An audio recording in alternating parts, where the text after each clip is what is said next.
Good evening, everybody, and welcome to another episode of What's Up, Cuz? I'm your host, Jason Palmer, along with my cousin, the coach himself, Lance Irvin, as we cut up the world of sports, entertainment, and apparently news today. Has been news going on all over the place that we need to get to.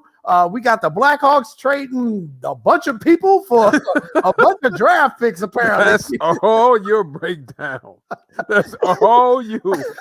They're trading people. That's what I can say. I can't say they're getting people back, but they are trading people. So it sounds like to me the Blackhawks are looking to save a lot of money, but they are getting a bunch of draft picks on the NHL trade deadline day. We're going to talk about the inconsistent Chicago White Sox, the inconsistent Chicago Bulls, and the inconsistent Chicago Cubs. So basically what you're telling me is all the sports franchises in Chicago are inconsistent. That's basically what you're saying. That's pretty much, well, the Bears are consistently bad. So we got that going for us, I guess. But everyone else so far, very inconsistent, very early in the season for the Cubs and the Sox, though. But everybody else, my God, this is like a roller coaster all over the place. Every game, Lance.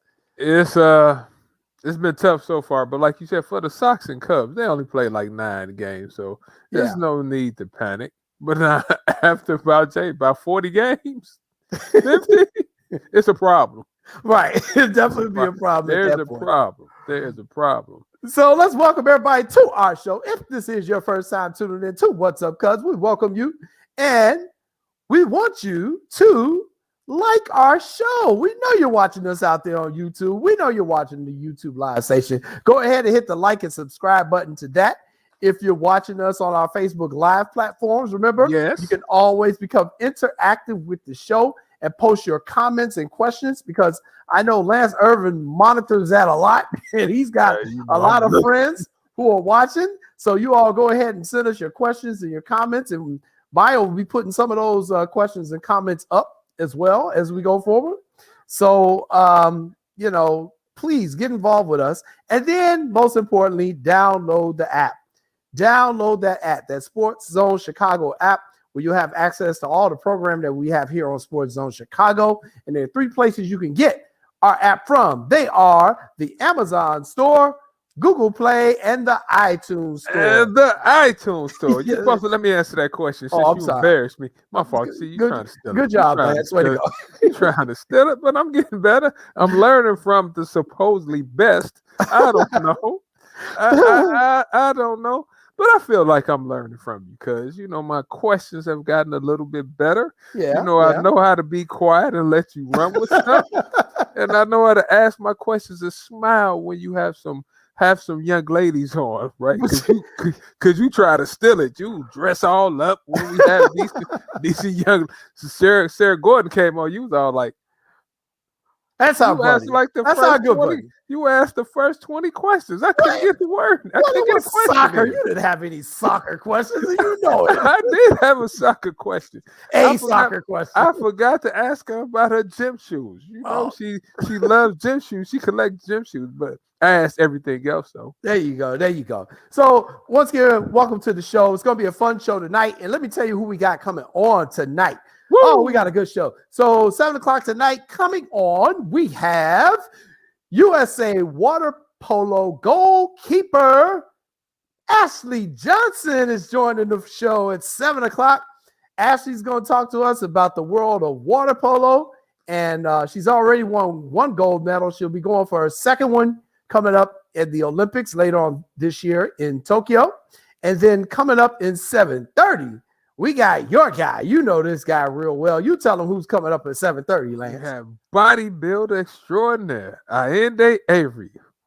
Look at that, man. I'm cut up like Ayinde too. Boy, I tell you what. I need to ask Ayinde, can he pull me in and train me so I can get to some of those contests? Boy, that man got muscles on top of muscles. And what makes him so unique, Lance? He's 6'9", the tallest bodybuilder in the country, in the world almost. I tell you what, though. I can't wait to talk to him because I have some questions. Because, like I said, Jay, I'm in the gym every morning. I'm posting on Facebook and Instagram. I'm starting to get a little bit a little bit bigger. So I got to ask Ayinde what I need to do to work on my. Now, I had like a 3.5 pack. I'm trying to get to a 6-pack. Yes. Well, those of you who have not seen Lance's workout videos, they are a treat. You can check them out on Twitter or on his Facebook page. Go to Lance C. Irvin.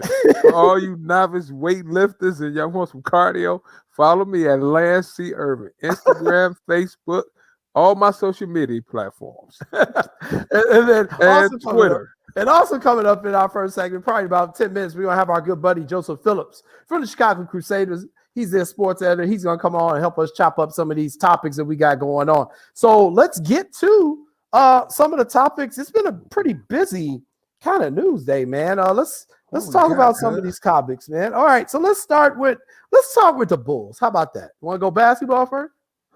We can go basketball.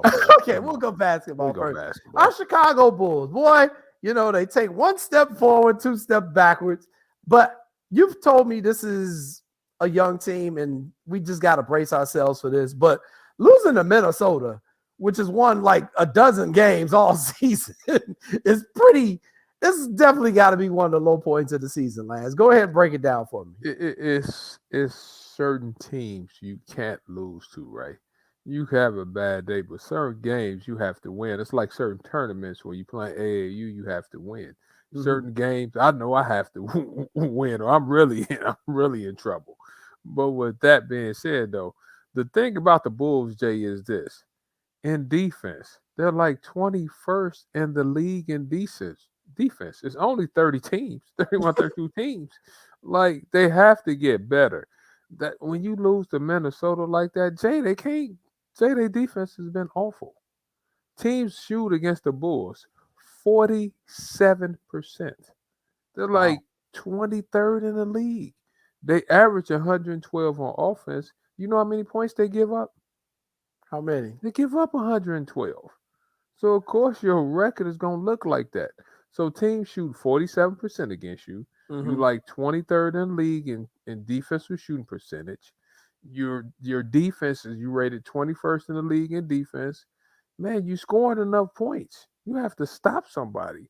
And I don't, they have to find, I think, an energy guy, a guy that could defend at a high level. Excuse me. Then some things might turn around. I like that nucleus, right? You have you go out and get Vooch. Okay, mm-hmm. That's a walking double-double. Mm-hmm. You have Zach LaVine over there. You have Larry Marketing over there. You have whatchamacallit off the bench, Valentine coming off the bench. You have a young Kobe White. You have Patrick Williams. You have some decent pieces. But with that being said, though, you have Troy Brown. They brought in Troy Brown, who I like him. He's a younger player, can shoot. I think he could guard somebody also. But other than that, who's your stoppers? You don't have any. Yeah, they're a very frustrating team to watch right now. They are because they will score, but the other team is scoring just as much and more in most situations. Exactly. So, and they cut down on their turnovers. Last year they was turning the ball over, and their spacing, I think we all agree, was bad. They worked on their spacing. They like 8th in total offense efficiency. Their numbers pretty good. They just can't guard anybody. Yeah, and it's a team effort too. It's too. It's communication. On those pick and roll plays. Are you gonna switch? Are you gonna fight through the screen? What you gonna do? And they just too often seem to get confused as a team on defense on what their assignments are, and it's showing. I mean, Minnesota basically has one player in Carl Anthony Towns, and you cannot lose to them in that situation. I'm sorry. I agree with what you said. There's certain teams you just cannot lose to when you are currently fighting for a playoff spot. Exactly. Go ahead, Jay. I mean, and I was just going to ask Mike, can you look up where the Bulls currently are in the standing? I think they're like 9th or 10th in the playoffs now. I think they're 10th. And like you said, Jay, we'd already played 55 games now. The last time I checked, I think they 22 and 30. I think we're only playing 72 this year. So that window, like we said, they're in 10th place. So that window is closing. I mean, Jay, it's coming quick. You have 20-something games left. and you in 10th place. And I know they changed the rules about 8th place, 9th, and who's getting into the Right. playoffs. It's a play-in game The now. play-in game and all that type stuff. I get it, but you really getting out. What you're doing is playing yourself out of the play-in game. So they need to figure it out quick. And I think Billy Donovan has been doing a decent coaching job, Mhm. with the pieces that he have, because he got, Vuk, and they made the trades late, but they got to pick it up quick. Yeah, they do. Time is ticking away, and they definitely have to pick it up. So as long as we're talking about Chicago teams that are outside the playoff picture looking in, we might well talk about the Blackhawks a little bit because Talk to me about my Blackhawks, Jay. Bring it on down for me. they too are out of a playoff place and trying to get in. But today they made a bunch of moves. Today was the NHL trade deadline. So let me give you a quick rundown on what happened here. I happen to have it in front of me. So here are the deals they made today. They traded forward Matthias Janmark to Vegas for a 2021 second round pick and a 2022 third round pick. That was part of a 3-team trade that also involved San Jose. Also, they traded forward Carl Soderberg to Colorado for forward Josh Dickinson and the rights to forward Ryder Rolson. When they say the rights to, that means that's a dude that's not in the league yet. So we will not be seeing him in uniform. Then they traded forward Matthew Highmore to Vancouver for another forward, Adam Gaudette. And finally, they traded defenseman Madison Bowie, who only appeared, I believe, in 2 games, to Vancouver for a 4th-round draft pick. So once again, it sounds to me a lot like the Blackhawks were just trying to save some cap space, develop some more draft picks, which means Stan is going to have some picks to make here in 2021. So, very interesting moves, nothing blockbuster by any stretch of the imagination there. Looks like they're just going to try to clear some cap space. It looks like they saved about $1.5 million. So, Jason, let me ask you this. Knowing the way you love and know hockey, are we trying to make the playoffs this year, or are we just trying to make money? Are we hoping we could stumble into the playoffs like we stumbled in last year? Like, what's your thoughts on that? And what trade would you have made? Well, here's my thing. I think the Blackhawks are trying to make the playoffs. Okay. I think they're not trying to make the playoffs. I do think they are trying to make the playoffs, but I think they're trying to make the playoffs while also keeping a very young core team. Okay. And giving the players that they already have in their system time to develop and time to play in meaningful NHL games. I believe that has been their philosophy from the very beginning. I think they started off hotter than all of us expected, so we all got excited and said, "Oh, at the trade deadline, maybe we'll be adding some key pieces to try to make a push in the Stanley Cup." Well, they didn't do that. If they make the playoffs, they're going to roll with what they have and just see how it goes. So that's their philosophy. That's cool. They let us know that. We'll see. Now, what I would have done, I would have traded to get me another centerman who can win faceoffs. I traded to Detroit and got Glendening. He's one of the leading faceoff guys in the league, and Detroit ain't going nowhere no time soon. Probably would not have cost you that much. But we'll see. Maybe they'll try to go after him in the offseason or something. But I think Glendening would have been a perfect kind of solution to their problems in winning faceoffs, because they struggle with that. And when it's kind of like a jump ball in basketball, get possessions, even though you got the alternate possessions on the college and the high school level, on the pro, you still got jump balls that happen. Well, that's a possession. And, as a coach, you want as many possessions as you can get. And when they're losing those faceoffs, they're losing possessions. So that's putting them in a tough spot. Do you think the young talent is good enough for years to come? Some of them I do. Some of them, well, Matthew Hyman was one I wasn't high on, so they shipped him out of there. I didn't have a problem with that. I think they got some pretty good players, though. I really do. I think they got enough players. I think, next year they should definitely be a playoff team and being able to make noise, and especially if Jonathan Taves comes back from his currently undisclosed illness, which has kept him sidelined all season. Doc is back. He's finally starting to get into a little bit of a rhythm now. So I think they have a pretty good young core. And we'll see what happens in the future. But for now, they've definitely said, hey, we're not going to spend money. We're definitely just going to get in this thing and see how we do, and we'll see what happens. And right now, they're taking on the Columbus Blue Jackets down in Columbus, Ohio. It's another game they should win. And you know what, Jay? Sometimes you have to let the young talent play also now. There's nothing wrong. And I'm not saying they're trying to throw the season because they're not. But I don't think none of us thought they was going to win the Stanley Cup this year. Oh, no. Not even close. Exactly. So you might as well develop the young talent, let them play, and see what you have, right? I mean, the last thing you want to do is trade a player who we think is going to be really good down the line. Give him his opportunity to play, give them their opportunity to gel as a team, and let's see how they are moving forward. Yep. So we'll see how this works out for them. Well, it's 6:15, so you know what that means. It's time to bring in our good friend. He is the sports editor of the Chicago Crusader newspaper. He's got a lot to talk about because there's a lot of sports going on right now, and he'll be joining us from God knows where. We'll find out. Dropping Joe. Stadium dropping. Joe Phillips joins us. What's up, Joe? How you doing, man? He's at home. What's up, guys? What's up? You at home? I'm joining you, man. I'm in your living room. You kidding me? Is that a phony background? Turn around. I'm behind you. What the hell? Everybody on the road today, huh, Joe? Oh, man. This is crazy, bro. Everything's starting to open up, so things are changing a little bit. So, you know how it is.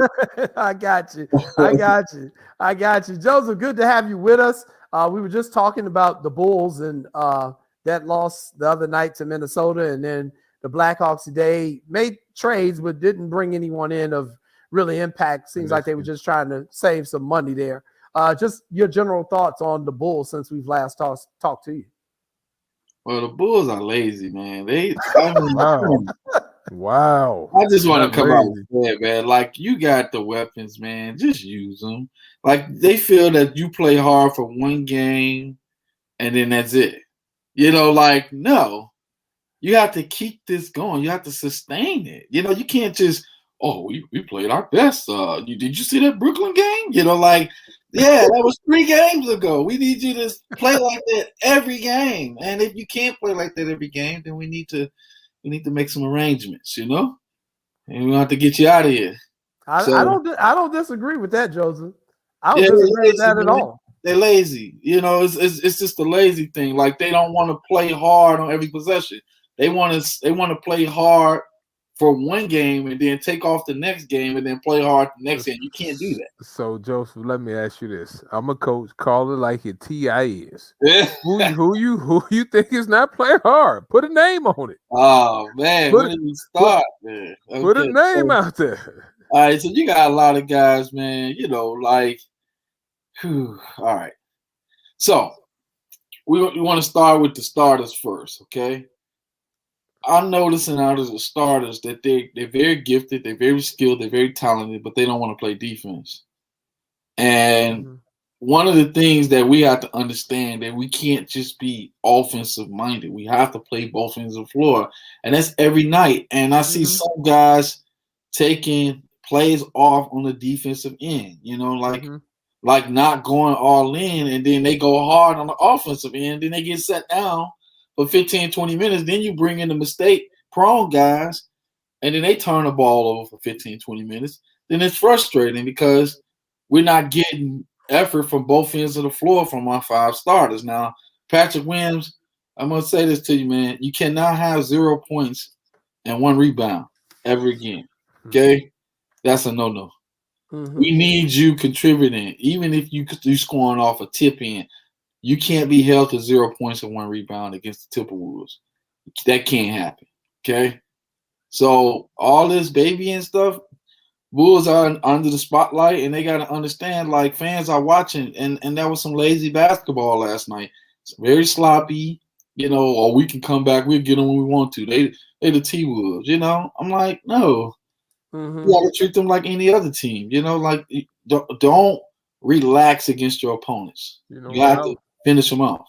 I was on the Zoom with Calvin Sampson last night. You guys know who Calvin Sampson is, Yep, right? Coach Sampson, of course. Yeah. Coach Sampson said, and he worked in the NBA, and he said sometimes coaches really wasn't holding. And I'm not saying Billy Donovan doing this. Mm-hmm. He said the one thing he noticed in the NBA was that coaches need to do a better job of holding their players accountable for what they are and not doing. That's what he said. So I'm not saying Billy Donovan doing that. I'm not saying that because I don't know. But if a guy need to play defense, you got to call him on it. Well, and I think that's one of the benefits of having Joseph at these games at the United Center is that, Joseph, you can see things that we can't see at home. Like you can see what their demeanor is on the bench. Yeah. You can see everyone's just how they're purporting themselves out there on the court. And, you've got a catbird seat for real because we can't see that stuff. We can only see what we see on television. But I've questioned the effort of this team. I've questioned the heart of this team. I've also questioned the heart of my White Sox right now in terms of what they're doing. And we shouldn't have that. This is Chicago. This is a major market. And it won't go over well with Chicago fans if we don't feel like you're putting out your best effort out there every game. And you say the key word, fans. And I think when the fans come back, if they ever get a chance to get to a game for the 20 games are up this season, that's going to make the difference. That's going to be the final, I would say, that will be the final solution to pushing this team. Because right now they're coming home, you're not getting any applause. You're getting the fake stadium noises. There's not really any accountability. You're not worrying about getting booed. So you could take plays off on certain possessions and get away with it, and the crowd won't boo you for it because you got fake stadium noise, All you got to do is pushing the fake boo button. But at the end of the day, this is what's going on. Like I'm watching them coasting, like, hey, we'll get it on the next possession. No, every possession counts. It's the same thing Billy Donovan has been saying. He cannot play for them. He can coach them, but he can't play for them. And he's putting them in a position to succeed. They got to go out there and implement the plays. Plain and simple. I agree. Once again, being joined by Joseph Phillips of the Chicago Crusader newspaper. And coming up at 7 o'clock, we'll be interviewing Ashleigh Johnson, USA water polo goalie. And then at 7:30, Ayinde Avery, the world's tallest bodybuilder. He's coming up at 7:30. I know I got a lot of people from my Illinois water polo community who are tuning into the show tonight. Welcome to you guys as well. Thanks for tuning in. Joseph, let's talk about the Chicago Cubs. Currently, right now, they're one game under 500. Didn't do well this weekend in Pittsburgh, though, which is a team that the Cubs definitely should be beaten. You got to win that series and get 2 out of 3 out of that. But the Cubs, let's talk about them a little bit. And it seems as though they're having the same problem that they've had for the last 3-4 years, Joseph. They just cannot get their offense going consistently. That's kind of my read on your team, but I'd love to hear your thoughts. A lot of swing and misses. It's the same stuff that's taken place since 2017. Swing and misses. And I have to go back to the front office again for not adding a bona fide leadoff hitter. Stop trying to grow leadoff hitters from within the organization because most of the guys you got at leadoff are power hitters, and they don't even belong at the top of the lineup like an Ian Happ, even though he did well last year over a short period of time, but he strikes out too much to be a leadoff hitter. I know you brought in Jack Peterson, but at the same time, he doesn't hit lefties well. So what do? Okay, you're going to move up Wilson Contreras. Okay. They starting to hit Wilson. You see what I mean? I mean, he can throw that every game. So yes, he's definitely getting hit. That's the only way he getting on base. That's our hard. He's like one of the top guys at the top of the lineup. And then with Javi, he's starting to pick it up because he's going back to the video again. But what is that saying about us? Like, you need video to hit. Like, that's trouble. Okay. What I'm saying is that we're gonna have to trade for a bona fide leadoff hitter. I don't know if we can go get Merrifield. City, yeah. Man, if I was them, I'll package 2 of our first round guys and go get them. Bring them into that top of the lineup, add a 2-hole hitter, and then let the power guys swing and miss if they want to. But it's gotten to a point, it's just ridiculous, the stuff that I'm seeing out of Rizzo. You know, even though he hit a home run, but I don't know if it's the contract situation. It's the same stuff every year. And then there's some bitterness going on within the organization also, where because guys aren't getting their money fast enough, it's like, okay, they're doing what some of the Bulls do. We're gonna take a day off here now, every now and then, you know? It's the same stuff, man. Let me add in. Are we talking Cubs, Jay? You want me to win? Yeah, we're talking Cubs. I knew y'all was gonna come. I like what you're saying, Joseph. They have 89 strikeouts this year. 89 and only 45 hits in 9 games. Javier Baez is batting a nice collective 242. And that's the leader. Let's go. That's the leader. Let's go, Chris Bryant. Batting 233. One more. Rizzo, 133. Peterson, 138. Haywood, 172. Wilson Contreras, 200. Who the hell you gonna beat? That's why I wasn't getting hyped over the spring training. That's why I told him we were spring training champs. I didn't want that. And money, Jay, we talking about money. Should nobody be getting paid hits like this? I mean, I know it's early, but 133. I was batting that because I was farsighted and couldn't see the ball when it got up on me, but I could strike you out though. Come on, y'all. Lance make them dance. You gotta have some offense, y'all. This is what I'm gonna tell you. The Cubs, the core Cubs players are still trying to get paid from 2016. They feel like the organization still owe them money from 2016. They not letting it go, especially after what's my buddy name from San Diego just got all that money. Who is Tatis? Tatis, yeah. So Javi is watching that like, okay, Tatis haven't won a thing, and he's getting $300 million over what 7 or 8 years. So he like, I didn't broke a curse. I didn't killed off a Billy Goat. So what am I worth? You see what I mean? That's a very interesting. I didn't think of that. I break that down. Yeah, I hadn't really thought of that, Joseph. But you make up a very good point that a lot of these guys have wanted to get paid, and I know in baseball historically we've seen if players are thinking about their contract more than the game, they do struggle. But then again, it's sometimes some players in their contract year, they put up the best numbers of their life because they know they want to get money. But it sounds to me like what you're saying is that a lot of these guys feel like, look, I've been here. 2016 was a long time ago. I should have been gotten my paper by now, and you haven't.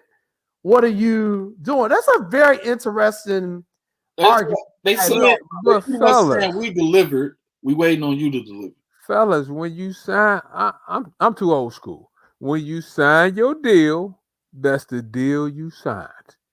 Why should they give you a new contract if you got a couple of years left? If you got a couple of years left, keep batting 333, stick it up their butts, and then make them come back and pay you when it's time to re-up. Y'all know how these owners do. Who's really going to re-up you if they don't have to re-up you? Chicago is such a romantic city.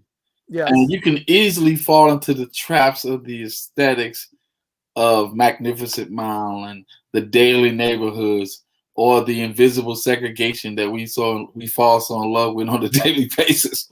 What I'm saying is that at the end of the day, the romance trip is up. The honeymoon is over. They like pay up, okay? But who's really gotten paid in Chicago, y'all? Who other than MJ? Well, no, people get paid. We got people getting some pretty good contracts. I mean, the White Sox paying Liam Hendricks, the new closer, who apparently can't close, paying him $40 million. They're paying people. I mean, what's my man for the Bears? Max got a pretty good deal. You know, he came in with that deal. They bought him in. What homegrown talent is getting paid? But see, the Sox. No, who's getting paid? The Sox set the standard, though. I'm gonna tell you that ticked the Cubs off what the Sox did.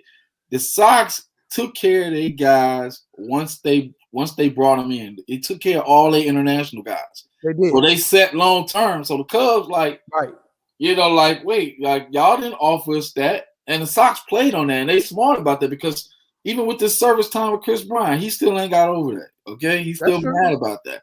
Hey, guys, hold that thought. I gotta take a commercial break. Joe, you can come back. Yeah, come on back because I want to hit it. He ain't in the stadium this week. He ain't stadium dropping today. I know. You got a couple. We'll take our first commercial break. We'll be right back with more with Joseph Phillips on What's Up, Cuz.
Let's get back to normal. How do we do that? Wear a mask, wash your hands, stand 6 feet apart, get tested, and most important, roll up your sleeve and get the shot. Get the shot. Get the shot. Get the shot.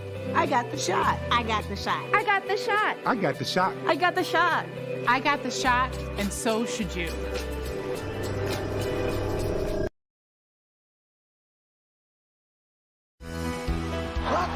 What a play by Bill Russell!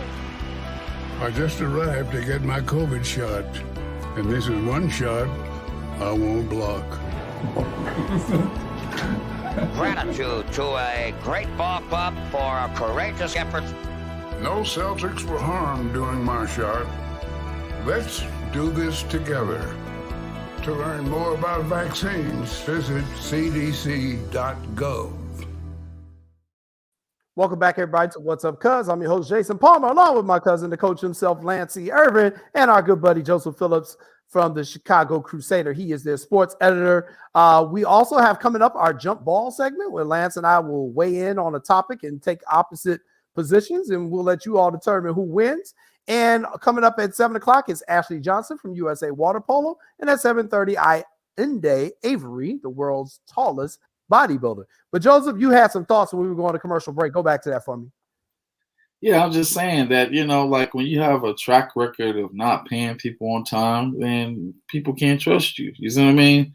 It's just like if you use a shorty, right? You know who neighborhoods who you're going to go cut grass at, because normally 9 times out of 10, they're going to give you your money up front. Like, oh, I'm not going to that one. Because last time I was there, they didn't pay us until the following week, and they keep saying.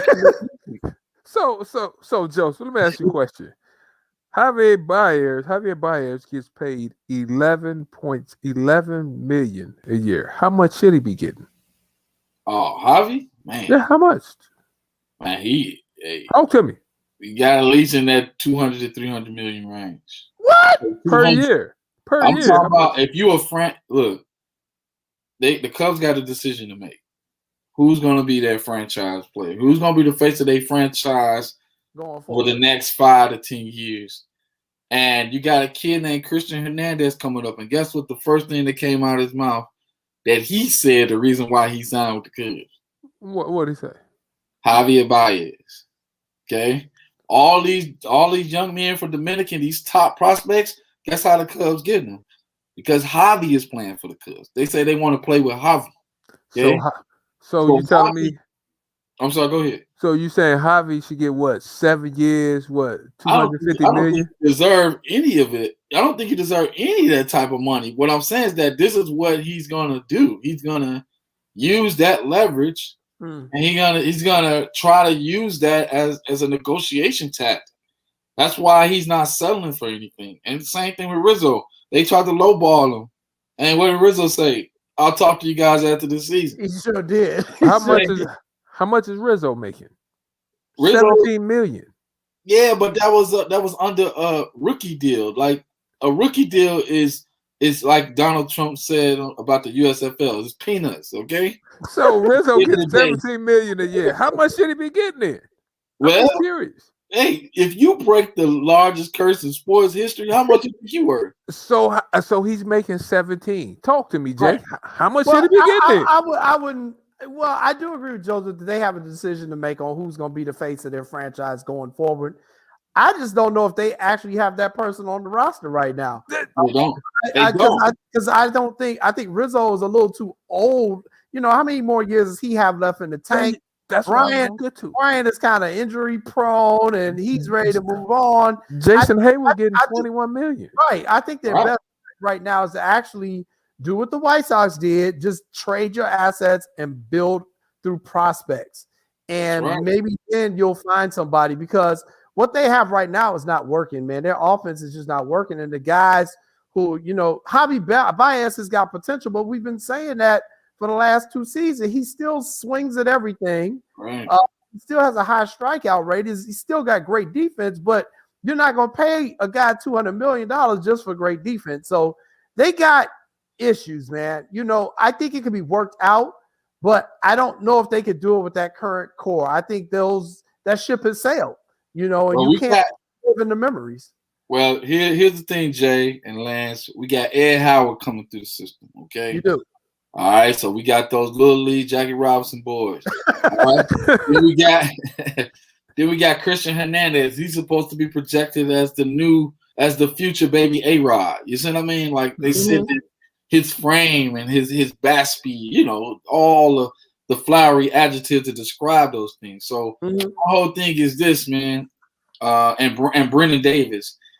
My whole thing is this: the Cubs are looking to turn over their roster. If this team doesn't do anything this year, they're gonna probably sell at the All-Star break if they don't start performing at a higher level. And you will probably see guys like Rizzo, us moving on from him, or Chris Bryant, us moving on from him. You never know. I was looking at some of the Sox salaries too, right? Not to change the subject. Luis Roberts, 6 years, $50 million. Lance Lynn, 3 years, $30 million. Jose Abreu, 3 years, $50 million. That's about what, $15 million a year? I don't see nobody really breaking the bank on a roster now. Well, but what the White Sox done very cleverly is they got these guys very young when they were very broke. I'm being truthful. Talk to me then. They got them when they were very broke, and they said, "Hey, here's $50 million." Now, yeah, they probably worth $300 million, but when you broke and somebody offer you $50 million, you like, all right, I'm good. So you know, they got them at a good time. You know, they got those guys at a good time. So okay, well, that was a good talk about baseball. Let's move on to something else. I want to talk a little bit about our good friend Sarah Gordon, who was here on our show last Monday. If you missed the show, go back and watch that show. We had Chicago Red Stars defender Sarah Gordon. She came on our show, and the Red Stars had their first game of the season this past Saturday down in Houston. It ended in a 0-0 draw. But Sarah was down there. But after the game is when the news really came out. There was an incident that is currently being investigated by the National Women's Soccer League. So Texas is a state where they are allowing fans at their sporting events. And apparently some of Sarah's teammates, some of her white teammates, let's just be specific about it, had some guests who were at the game. And after the game, they came down and saw the players. I don't know if they were technically on the field, but they came down like the railing, I'm not really sure where they were, but they got to come down and interact with them. And so Sarah had her boyfriend and two of her friends who were all African-American. They were trying to come down to see her, and a security guard, or they're calling it a Houston Dash staff member, stopped them from coming down. And when Sarah asked, well, you know, why are you stopping them and you're letting everybody else have their friends? The staff person said, well, I'll deal with those people too, but right now I'm dealing with you. So she gave it a few minutes. The staff person never dealt with anybody else, so her friends tried to come back. And at that point, the security guard threatened to arrest them if they kept trying to come down and see her. And things got heated, and some people had to come in and kind of calm the situation down. But currently, the National Women's Soccer League is investigating the matter. a statement released by the Houston Dash. They apologized for it and said they're looking at it as well. But it's just one of the reasons why we created this show, and the stuff that Sarah talked about. These are the things that Black athletes have to deal with. Yeah, can you hear me, Jay? I can hear you. Okay, yeah. So that's really unfortunate, and especially at a time like this, man. We just need to all put racism aside, and I'm just talking about both sides. Like we need to just stop hating each other and just love each other, and learn how to, just overlook each other's differences, man. And it's just a shame that in 2021 it's the same stuff going on, and some people need a heart change, man, and. Unfortunately, she ran into a situation where someone displaying something that they grew up learning, some a learned behavior. And the only way that they can change that is by being reprogrammed. You see what I mean? So sorry to hear that. Sorry that the young lady had to go through that. And for most of us, man, that's not a good feeling. Kind of like you, Joseph. Sorry that happened, but it's called being Black in America still. I mean, the guy wasn't even doing anything. He was doing like everybody else was doing, right? Why are you singling me out? Why are you singling her out? Why you didn't go to everybody else first, right? That's the problem that I have, and this happens all too often. And we keep saying things need to change, but at some point in time, you're like, come on. It's the same old script. Yeah, it is. I mean, it's the same. That's a shame. It really is, and, we've talked about this a lot on our show. It's one of the reasons why, we created this show. What can I say? It's just unfortunately that she had to go through that. We had the young lady on the show. She's a very pleasant young lady, and all the stuff she's trying to do in the community and to bring soccer into our community and get more people involved with it. And then to hear that she had to deal with this type of incident, it's just very disheartening. And I'll be very interested to see what the investigation finds out as they go forward with that. You know what, Jay? Kind of like you just said, really quick. If you're trying to get some more African American fans, right, take care of them. Let them come to the game. Let them watch the game. Let them do what they do. I understand it's COVID out here, and we get COVID, but now you can't change the rules for one group, and then when the other group gets mad, now you like, well, I'm sorry. No, stop doing that. I mean, I like soccer personally, but you're not going to get more African Americans to come to the game by doing these type of things. I agree. And Sarah is a really good player too. She has a great personality. I mean, you and I was like, man, we need to come to a soccer game. Right. So they have a good starting point, and I don't think it's too many African American women playing soccer for what Sarah told us. So anything they can do to get the word out there and treat the players fairly, I think is key to attracting more players. I mean, more fans. I agree. All right, let's move on to our newest segment. Jump ball. Yeah. Segment is I'm when taking Lance and I take Joseph, on you on my team, Joseph. He's not on nobody team. Joseph you go is with going me, to be. Joseph. Y'all got to remind me of the rules because I forgot. All right, so here are the rules. The rules are there's a topic that Lance and I take different positions on. We each have 60 seconds to put forth our argument. And then our viewers and our staff and anybody else, you all get to chime in and give us your opinions and tell us who won the argument and also give us your opinion. So you'll be the first guest judge today. How about that, Joe? Oh, man. Y'all just put me in the middle of this. You went first last time. Joseph, I'm like 3-0. Joseph, I'm like 3-0 against him. I know he's not. He's 2-1. Like 3-0. Well, I'm about to be 3-4. So we'll take Joseph off the screen. Maya will come on and she will read the question. Don't come for me unless I call for you, little cousin. Come for me. You want a piece of me? Do you want a piece of me today? Be quiet, man. We're running out of time. Lance, I know you've been lifting some iron, but you need to stop because now it's going to your head. You need to stop. All right, fellas. Nicholas, who is she talking to? You heard who I'm talking to. All right, who's going to go first today? Jason, is it you this week? No, it's my turn. Oh, all right. It's who is it? I thought it was. No, go ahead, Jason. It's you, Jason. Go ahead.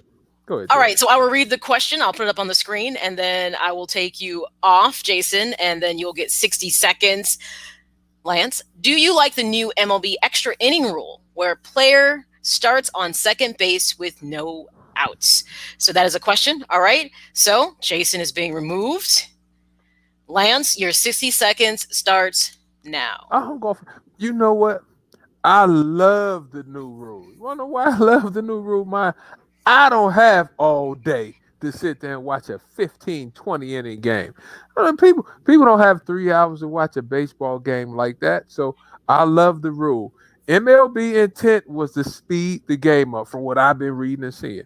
So they sped the game up. Also, too, both teams has the opportunity to have a play on second base. So it's not like a team is getting an advantage that the other team is getting.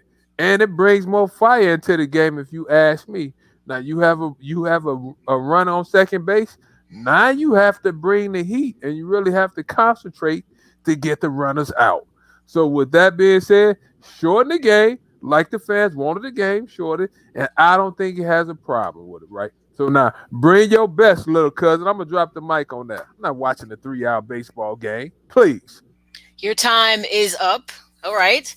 So your stance, make sure we understand this for our viewing listening audience. Lance, you like it. You think it's great. It's wonderful. It's the way to go is what you're saying. Yes, you had to change the rules. Something need to change.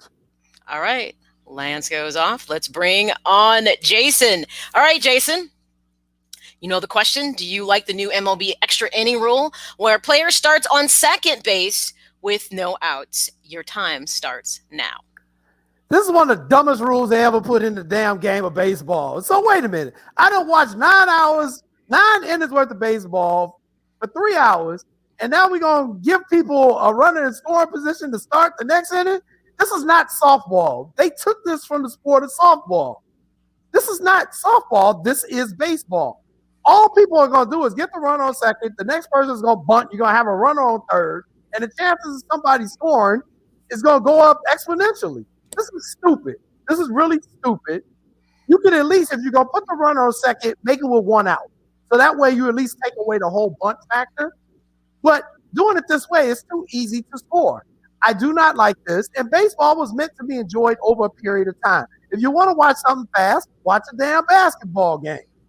That's not what baseball is about. It's about taking your time, learning a whole strategy, and strategy counts even in extra innings. So I hate this rule. Time. Okay. So, Jason, your stance is you hate the rule. You are a baseball purist, it sounds like, and you want it to remain. You earn the run. You get the base because you earned it. Is that correct? That is correct. All right. Let's bring back on Joe. Let's bring back on Lance. You still earned. Hey, nobody, this ain't time for the after arguments. No afterthought. All right, so here's how it goes. You, the viewers and listeners, if you are watching via YouTube, if you're watching via Facebook, you can go ahead and type your comments, and I will pull the comments in and share. So either you can side with Lance, who says bad idea, or you can side, with Lance, who thinks this is great. But again, he's not a big. All right, but since you and I are both here, Joseph, what's your thought? I want to hear Joseph. Come on. Well, it's one of those you love me not rules, when it's your team. Hey, Jay, Jay, come on. If it was your team and you got right on second, you can put the game away, you put the game away.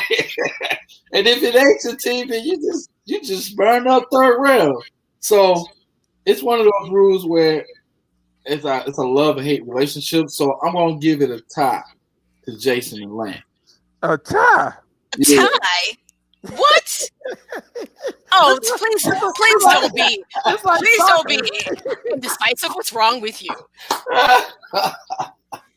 Okay, Maya, go ahead. Well, I think you can already tell by my response how I feel. I'm a baseball purist. I don't like it.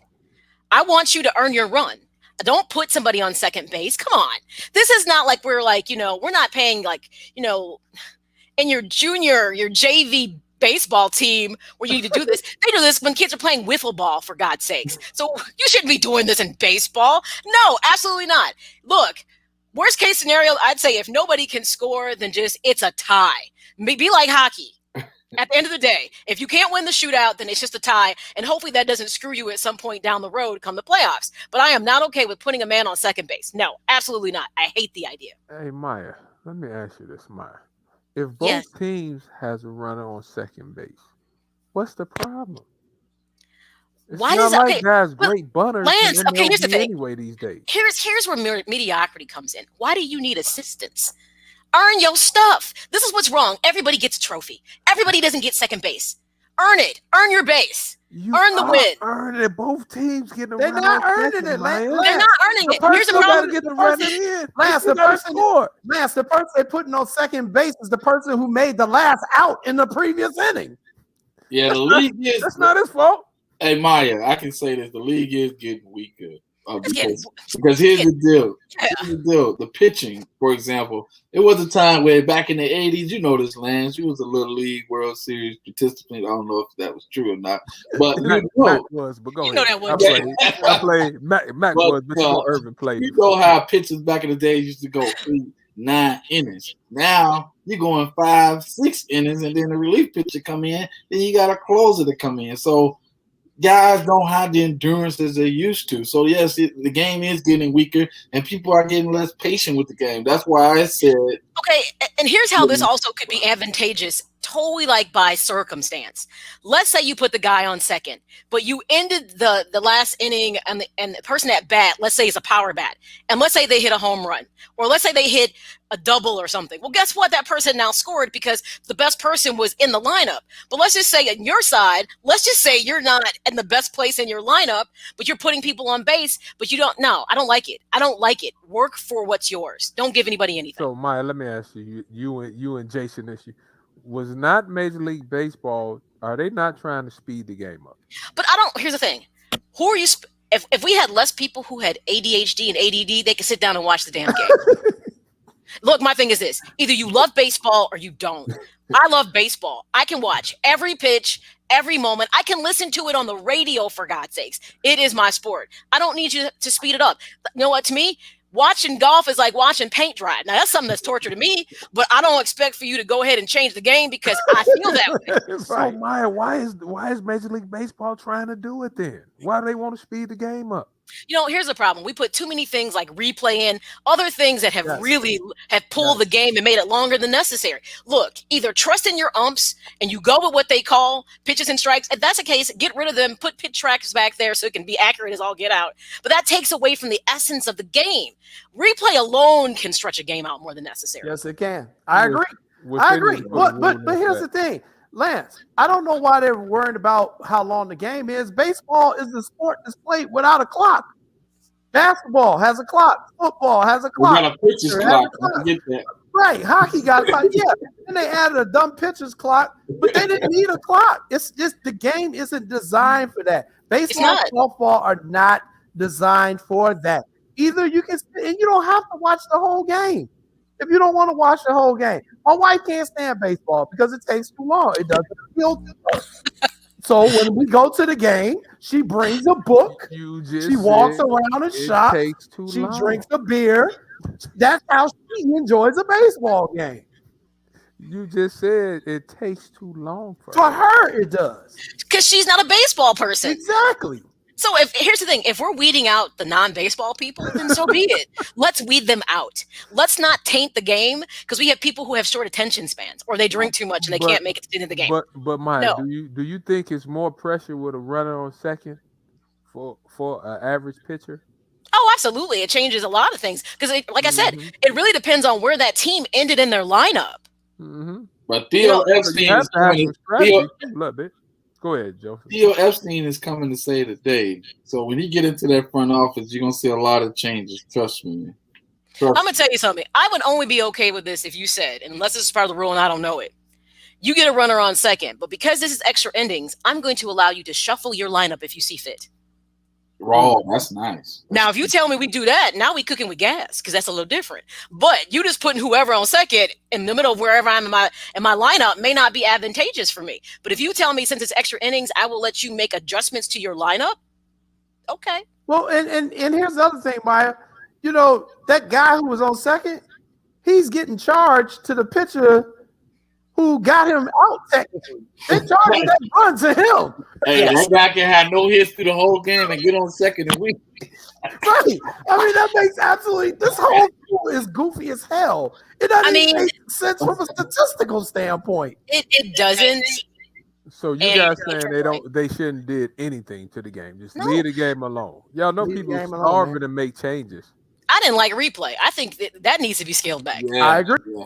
I'm tired of it. I think it needs to be a time on that now. I'm tired of the replay in the NBA too. That's getting on my nerves too. It should be a minute. The game. Everybody has a minute. It's three officials up there. We'll need 29 hours to make a call. I said when they were first bringing replay into sports, this is a terrible idea.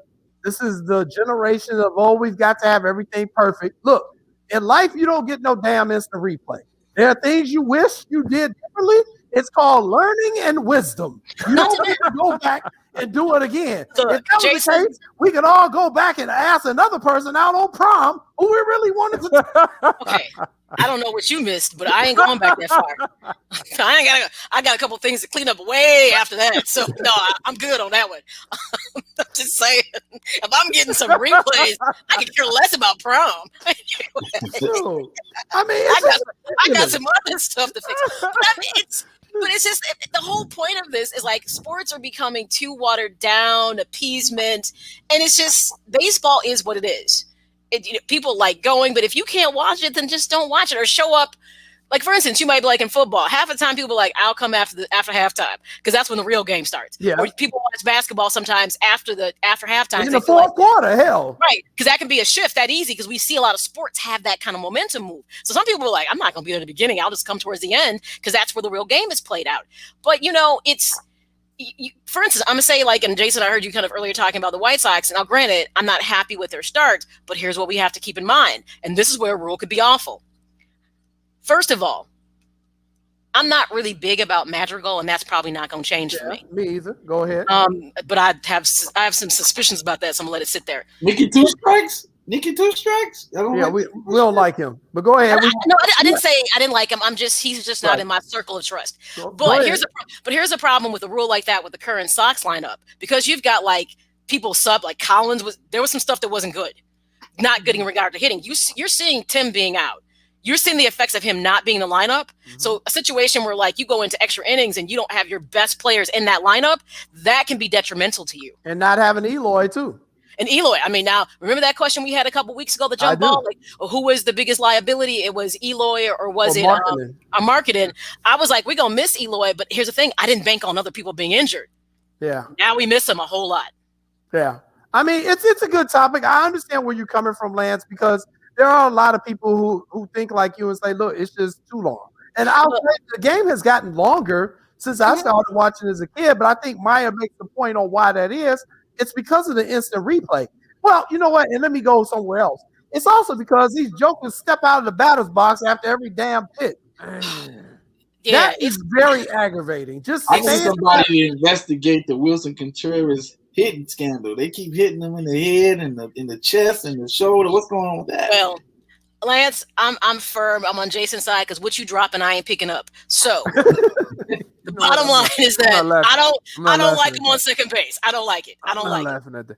But you gonna go use it. What you talking about? You gonna be in practice. You still have to have some strategy. Now we can see who can really coach with pressure on. We can see who can really pitch with pressure on them. All right. Well, that's a great jump ball segment. We're out of time. Hey, Joseph Phillips, thank you so much for joining us. Tell me real quick, what do you have going on in Chicago Crusader? And you got 30 seconds to do it. All right, brother.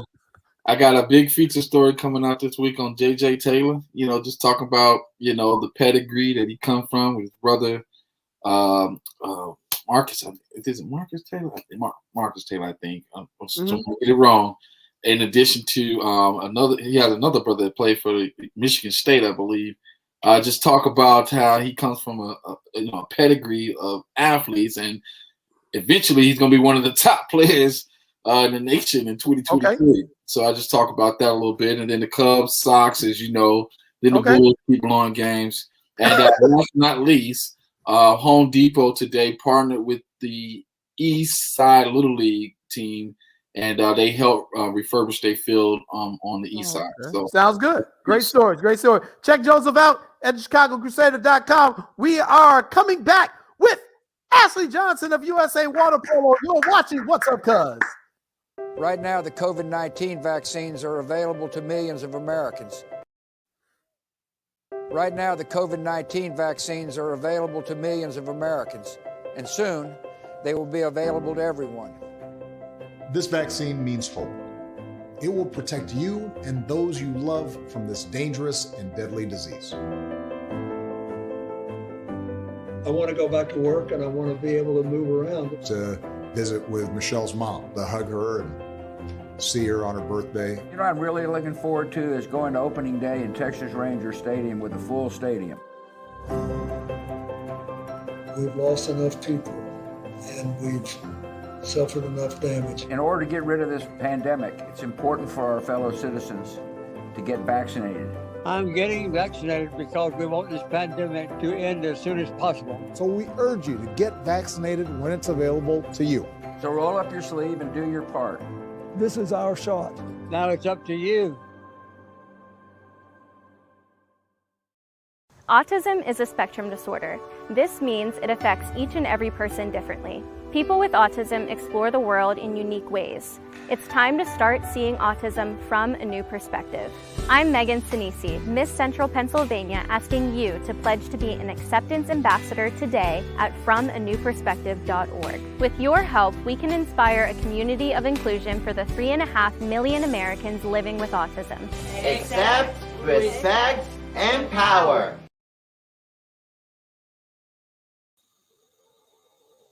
Welcome back, everybody, to What's Up, Cuz. I'm your host, Jason Palmer, along with my cousin and coach himself, Lance C. Irvin. And Cuz, let's just get right to our next guest. Let's not waste no time. Let's get right to it, all right? Okay, let's go. We've been trying to get her for about a month. We've had scheduling changes. We've had all sorts of crazy stuff going on. You know, she's got an intense schedule, but we finally got her. And I'm looking forward to this interview because we're getting ready to talk about the sport of water polo and the opportunities for people from our community in this sport that a lot of people don't know about. And I got probably the best guest I could get to talk about this. You know why? Because she's already got 1 gold medal in the Olympics of water polo. She's currently the goalkeeper for our USA women's water polo team, and they're getting ready to try to defend their title in Japan. Hopefully, it's going to happen this year. But she's coming with us. She's a native of Miami, a graduate of Princeton University. Ashleigh Johnson is here. Woo! Hi, guys. Thank you for having me. Oh, man. Thanks for coming on, Ashleigh. Thank you Sorry so about much, the schedule mix-ups. I'm really excited to be here. Oh, no problem. We understand. You are out there getting ready to represent the country and represent our community in a sport where we are underrepresented. So, you know, I said, hey, I gotta find a way to get her on here. Plus, she's from Miami, and everybody don't know. Well, you don't know, but I've changed my allegiance to the Dolphins from the Bears. So, here we go. The Dolphins is my side piece team, Ashleigh. So, what can I say? I love the Dolphins. I'm not a huge sports fan, but I'm Heat, Dolphins. Like I Ashleigh, rep Miami all the way through. Ashleigh, please, you know your personality is engaging. You're a smart young lady. You went to Princeton. Now, please don't give him credit for anything. Just stop. But thanks for being on the show, Ashleigh. So, Ashleigh, let's get into it. You're currently in California, I take it, out there training. And what has your training regimen been getting ready to prepare for the Olympics? Yeah, so we train 6 days a week. We're based in Los Alamitos, which is near Long Beach. And we train about 6.5 hours a day. And that's a mix of pool time, lifting, swimming, like different things. And yeah, it's just we're in our most intense part of the season now since we're getting closer and closer to going to Tokyo. You know what, Ashleigh? Let's talk about your workout regimen. I started following you on Instagram, and I'm a big-time weightlifter. And I saw the way you were doing your deadlift. You made me feel bad. Talk to me about your training now, because I'm kind of strong. And I looked at you. You got me fired up. So I said, I need to pick it up. Talk to me about your training regimen, please. There's something cool about our team environment. So, like, I am really good at lifting weights too. Like, probably should be a weightlifter like you, Lance. But every day, like, everyone's always pushing their weights, like pushing each other to lift more, to swim faster, to be more competitive. And we're all like super competitive women. So it's really fun to be in this type of environment and be pushed in that way, even if we're like individually inclined to do that already.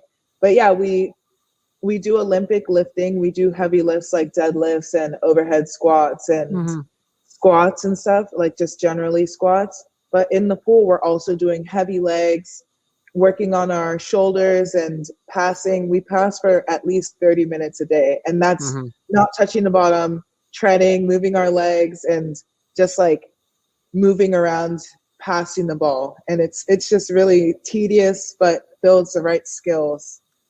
You know what, Ash? I'm still trying to figure out water polo, right? My cousin Jason over there, he knows I like tough and I like physical sports. Is water polo really physical now? Because I heard there's a lot of punching and other stuff under the water. Is that true? That's one part of the game. Like, I'm a goalie, so I stay away from that stuff. Like, maybe I'll grab someone's leg and I'll be like, get her, you know? But yeah, there's a lot of physicality in our sport. And the amount of shape, like how fit you have to be to engage in that type of physicality is amazing. So like anyone who's out here playing water polo, like watch out, because they're tough, they're in shape, they're like cardiovascularly ready to go. Like they're ready to go to battle. But also like everyone's super mentally aware and mentally engaged, because you can't be dumb and play this sport. Like you have to be smart. You have to be able to make reads. You have to be able to anticipate your teammates' moves and your opponent's moves and like make your body do those things. Like it's not easy. Yeah, one of the things, you know, when I referee water polo, you know, here in the Chicago area, it's always funny because, you know, not everyone has an all deep pool here. So, you know, you have some, when they get on the shallow end, I can tell who in shape and who ain't. Because in the shallow end, they usually the bottom of that pool, right? And then, you know, you put them in an all deep pool, it's like, yeah, y'all got to swim today. So, you know, it just takes an enormous amount of stamina. Actually, the other thing that water polo does, and especially for people in our community, is obviously you got to know how to swim and you got to be a great swimmer.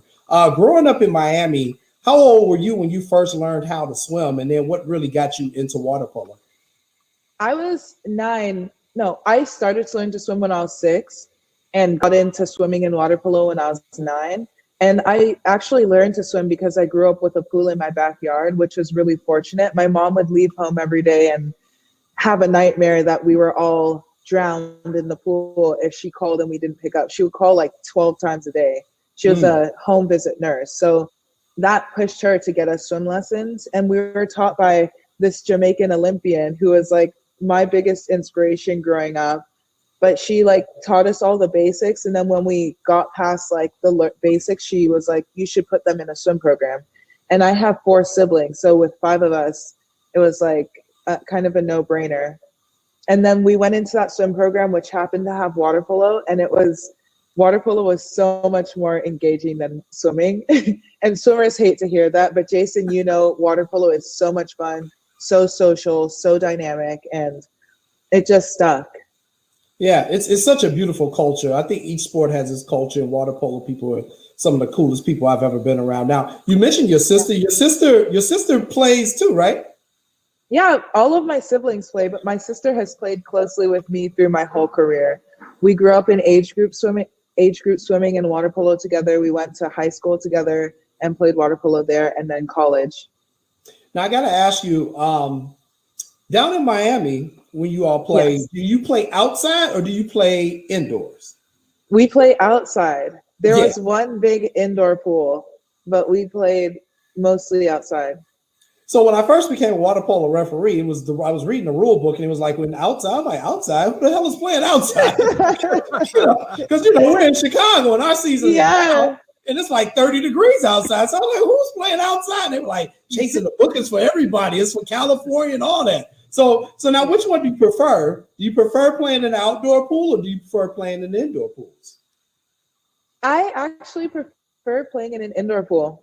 I like the controlled environment. I like it's just more predictable, you know, and I don't really like the exposure of the sun. Like we train 6.5 hours in the glaring sun every day. So we go through a lot of sunscreen.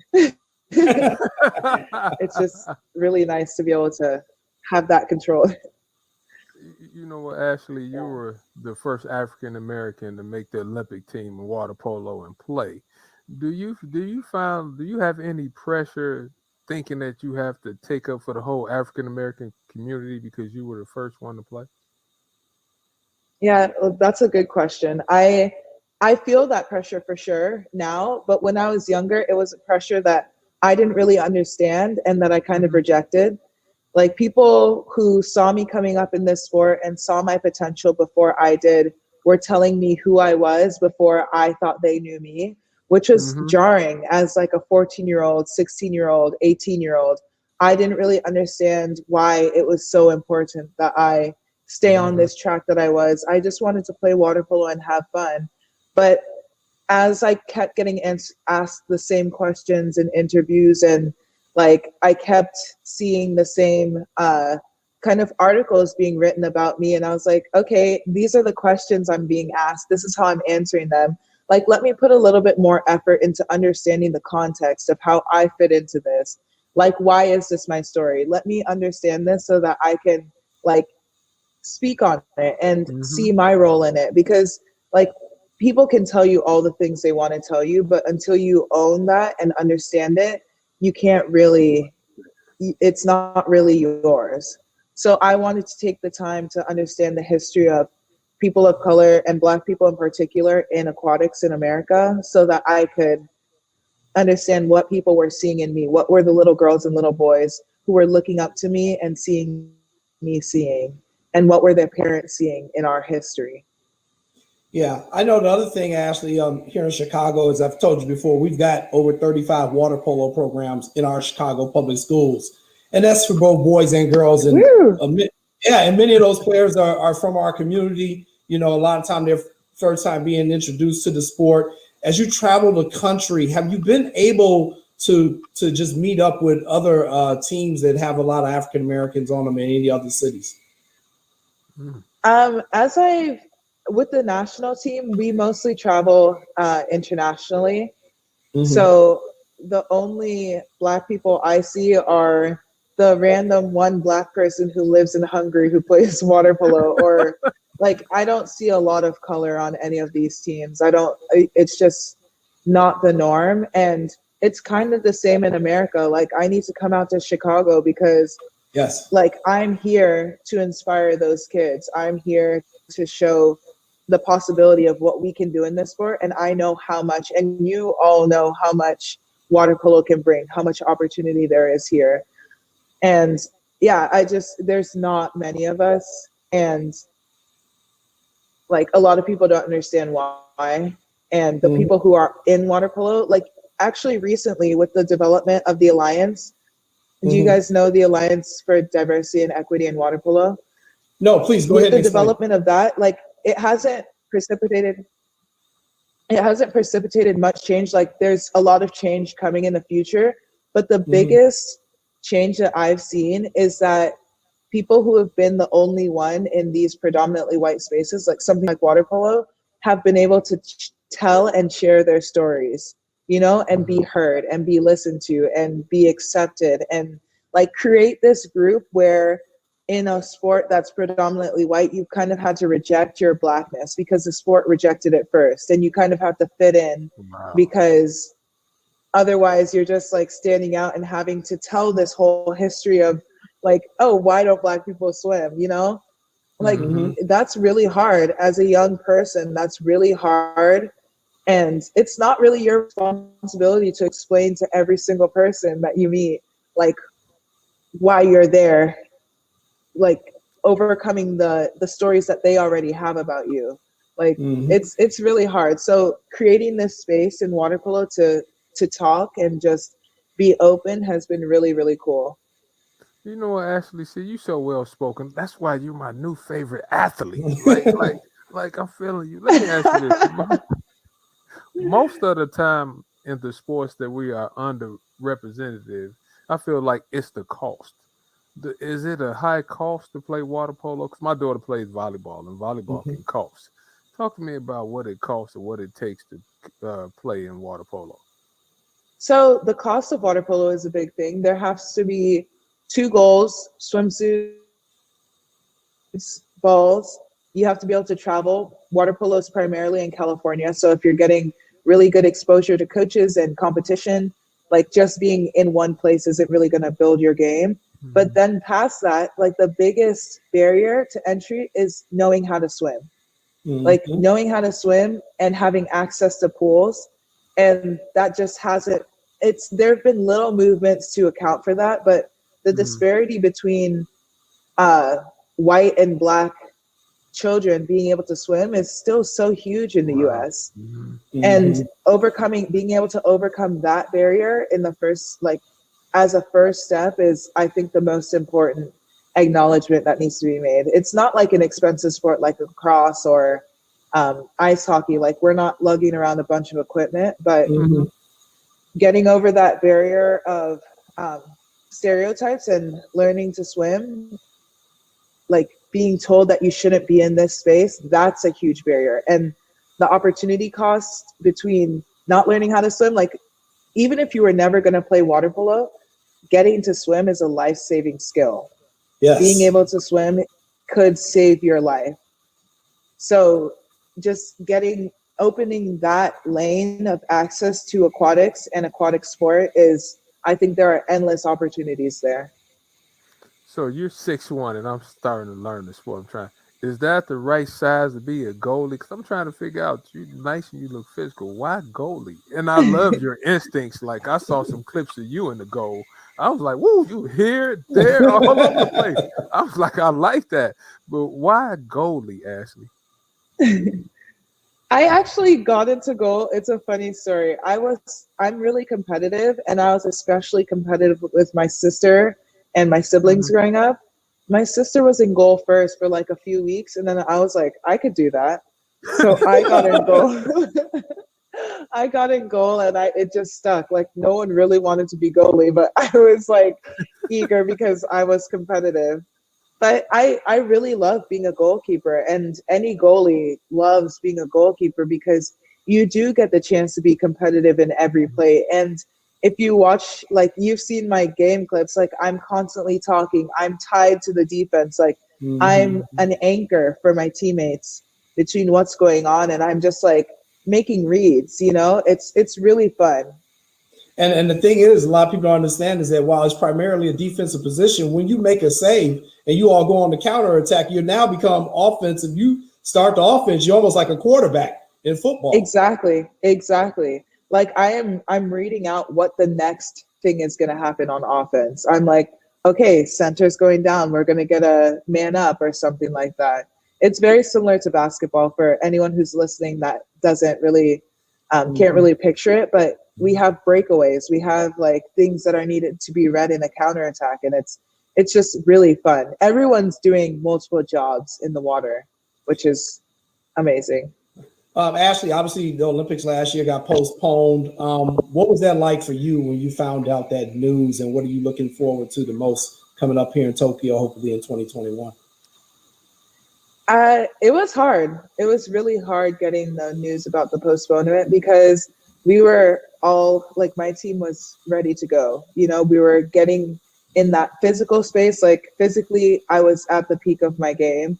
Mentally, I was like on that jumping off point, like ready to compete. We're scouting our opponents. We know what to expect. We have all of these things. And then all of that kind of drops away. Like the one certain thing on our schedule, everything's kind of TBD, but this is the one thing that you think will never change. And then it changes. So not only was it like surprising, but it was an exercise in like understanding the full you, not just like, what is your goal in this moment, but what are you trying to accomplish in this whole process? Like if this process goes for another year, how do you refocus your goals so that you're not like, you don't just peak once, how is this sustainable? And that's something that I've never thought about. I never thought about as an athlete. Like I kind of got some experience in the driver's seat because as a part of the team, you're kind of just following directions, right? You're like, okay, the team needs to be here. Then this is what I need to do to get myself there. but there was just so much ambiguity. No one really knew what was going to happen. So you kind of have to think to yourself as an athlete, like, okay, what do I need to do for myself right now to be physically and mentally well, knowing that my goal might be a year later, might be canceled. I might not like even have my identity as an elite athlete anymore. That is not something that is at the forefront of my identity right now. Like, how do I recalibrate and how am I okay? And just thinking about mental wellness, I know that for me for sure, but for a lot of young athletes and people who I've competed with, their sport is kind of an anchor of mental wellness. Like, that's their release. That's where they know themselves the best. That's like their therapeutic exercise every day. So when that wasn't in our schedule, how do you connect with yourself? How do you connect with your body? What's your relationship to exercise and your relationship to food and your relationship to your teammates? Like, I had to rethink all of that. And I know that a lot of people throughout the world were doing the same thing. And that's something else, like, everyone was going through it. Everyone still is going through it. And that was also really, really powerful for me in my mindset, like being able to be like, okay, this sucks. Now let's move forward. Gotcha. That was well said. But Ashleigh, when I looked at your Instagram too, I'm seeing like a model. Are you modeling anything? Do I need to know? And I see your swimsuit. I need to buy my wife one of those swimsuits that it seems like you model. One of those. Where can I get one of those from? Is that Jolene? Is that you? That is Jolene. Oh wow! Look at you! Look at you, man! I'm on it today. That is Jolene, and that model, that swimsuit is available. See, but the model does not come with the swimsuit. Love it. Well, Ashleigh, Lance has got to make a quick run, so he's gonna go. But you and I are gonna chop it up for another 5 or 10 minutes. Is that cool?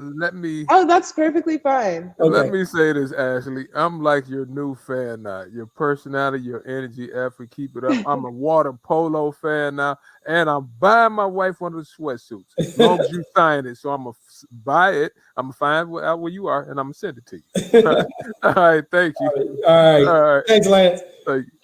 Yes. Yeah. So one of the things, and I know we talked about it earlier, is that when U.S. Swimming, they try to come through Chicago, especially during the Olympic years, maybe every 2 years, and they try to do things in the African American community just to get our kids in the water, because they don't understand how much fun they can have. A lot of them are just so afraid of getting in the water that they miss out on all the aquatic sports. So one of the things we'd like to do is try to coordinate with you, and I'll talk with Greg over at USA Water Polo and just try to get you to come in town. Maybe you can do an appearance at one of our water polo matches next season once COVID is all taken care of, and just meet some of the kids, because I told a lot of them and a lot of the coaches in the Chicago area, hey, I got Ashley Johnson coming on my show. And they thought I was playing with them. So now they're going to see the show and be like, oh, he really does know people. So we definitely want you to come to Chicago. And I know you want to reach out to some of the kids in the community too. Yeah, that would be so great. And I'm happy to do that. I know how important it is to see people who look like you doing the sport that you love. And like even something that you might have thought that you would try, but you're like, oh no, it's not for me. Like, I'm here to tell little boys and little girls who look like me that it is for us, that we have fun here, we do well here, and we thrive, So I'm always open to doing stuff like that. I'm always open to coming out, and I just need to visit Chicago. Like, where are we going to eat? I'm excited. Yeah. Oh boy, we got some food. So we can hook you up with that without a doubt. Now, one of the things I came across as I was researching, doing my homework for my interview with you, is that there's actually a brother, and I'm not sure if you were aware of this. I'm going to put the picture up. Over in Ghana.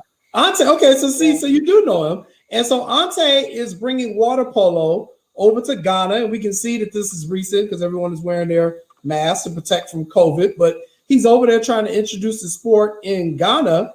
Talk a little bit about that, and not just for African Americans, but for people of color all over the world as we try to expand the sport of water polo out.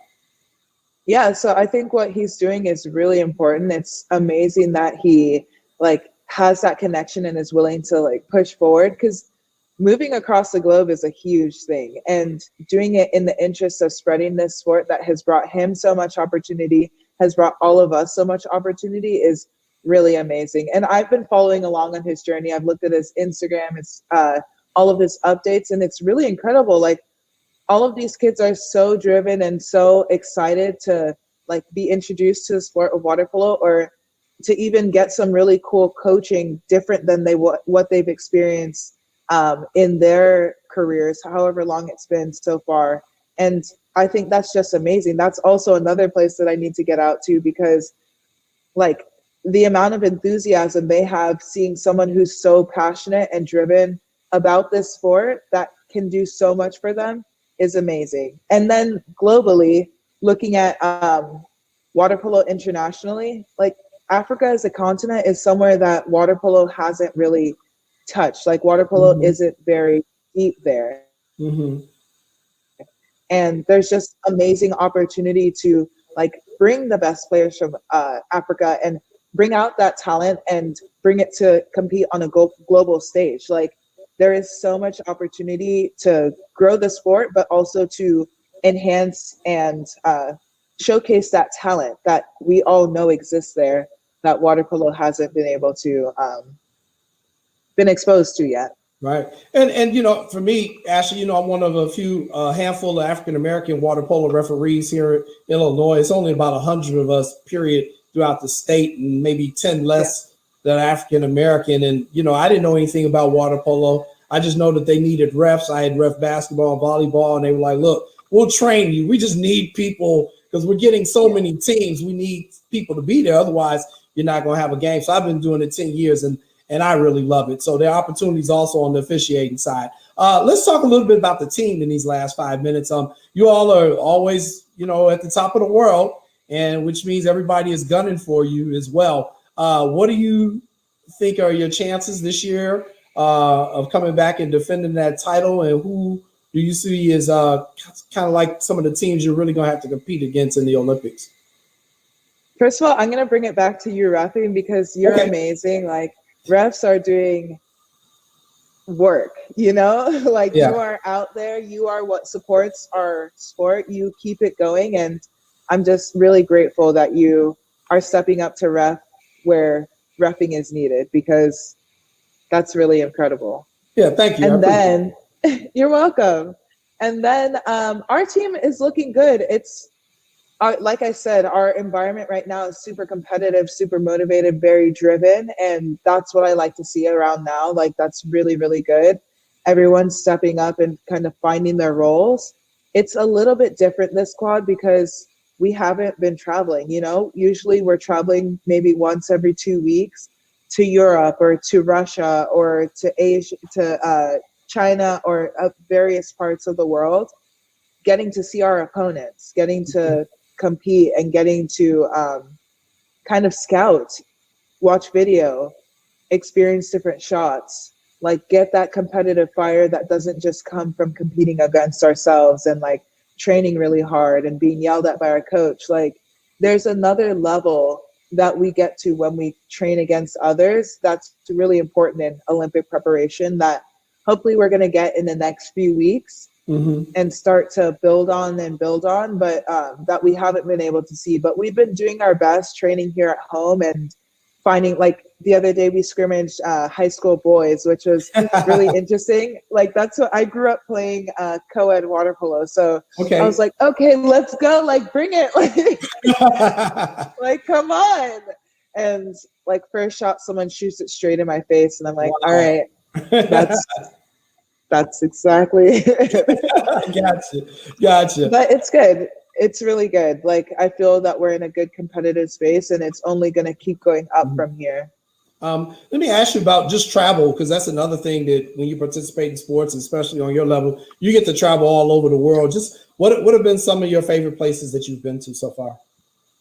I actually got the opportunity to play in Greece for a year and in Sicily, like in the south of Italy for a year. So my favorite experience was playing in Greece, living in Athens, and just experiencing Greek culture and the people and just all of that for a full year. Like I got to learn the language a little bit. I got to immerse myself, made a lot of good friends, and ate a lot of good food. I'm a food person, so.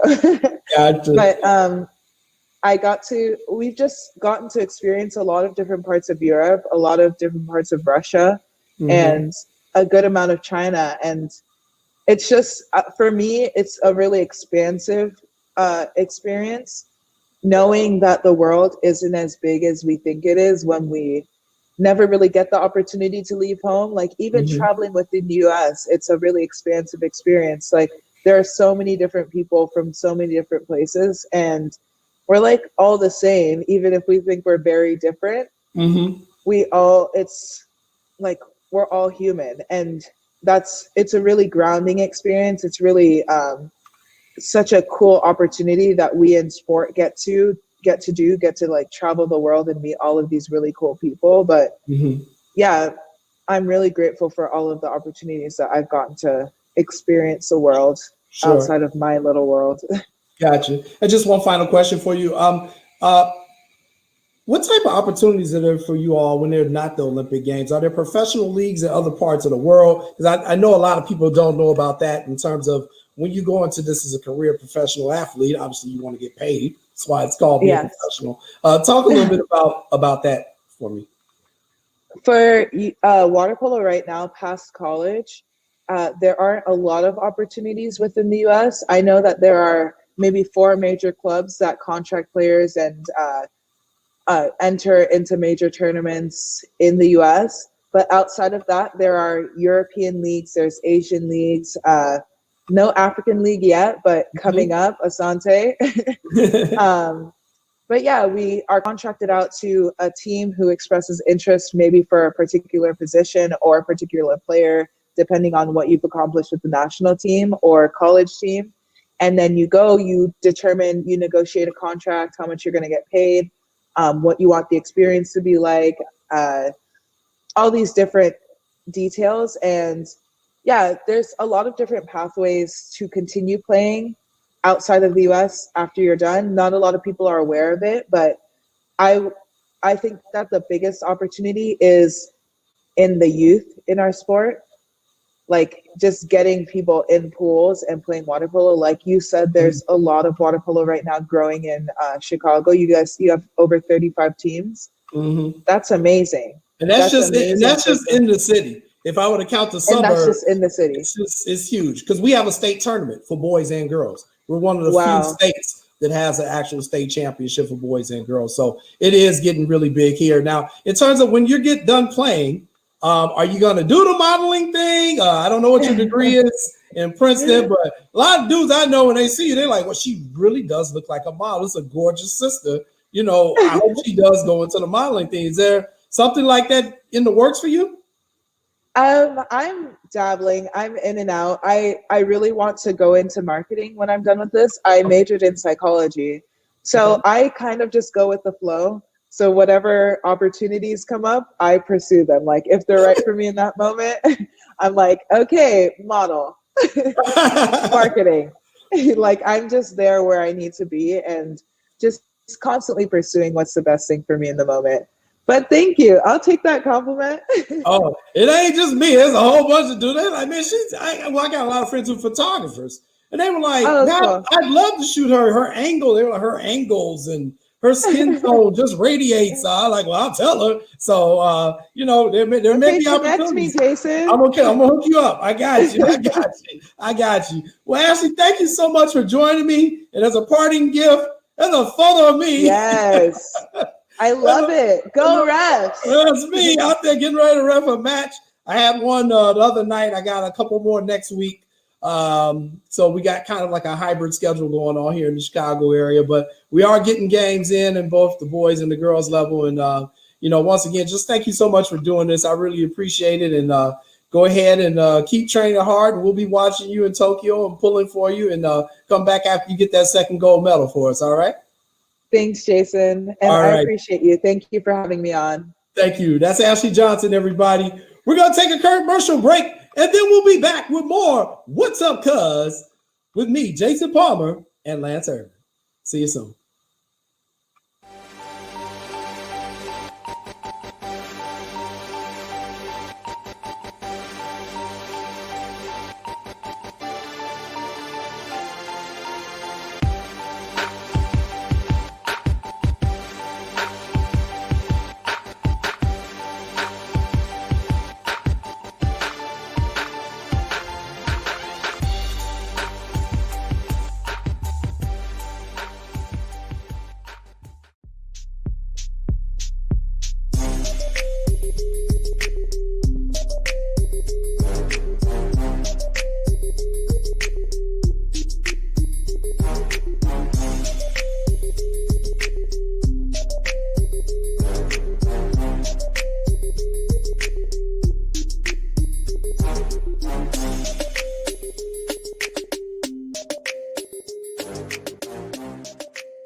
Welcome back, everybody, to What's Up, Cuz.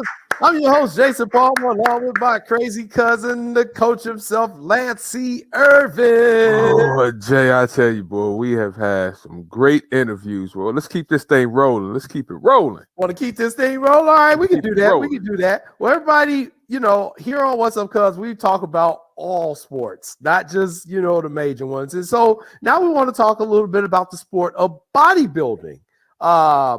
Something that we haven't talked about on the show before, but we have a lot of people out there who are into bodybuilding or just in the general weightlifting or general fitness. So Lance said, hey, I know somebody who's really into this sport who we can bring on and talk to. So I said, yeah, let's get him. Let's bring him on.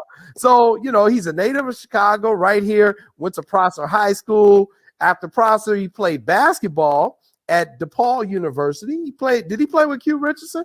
Was that what? You know what? I'm not sure. Ayinde played with Q, maybe, but I'm not sure. I think Q maybe a year or two after Ayinde. Okay, we'll ask. I kind of think he played with Q, but he played at DePaul University. He now works as an online admissions counselor for the University of Colorado, and we're just so happy to bring him on to talk about this.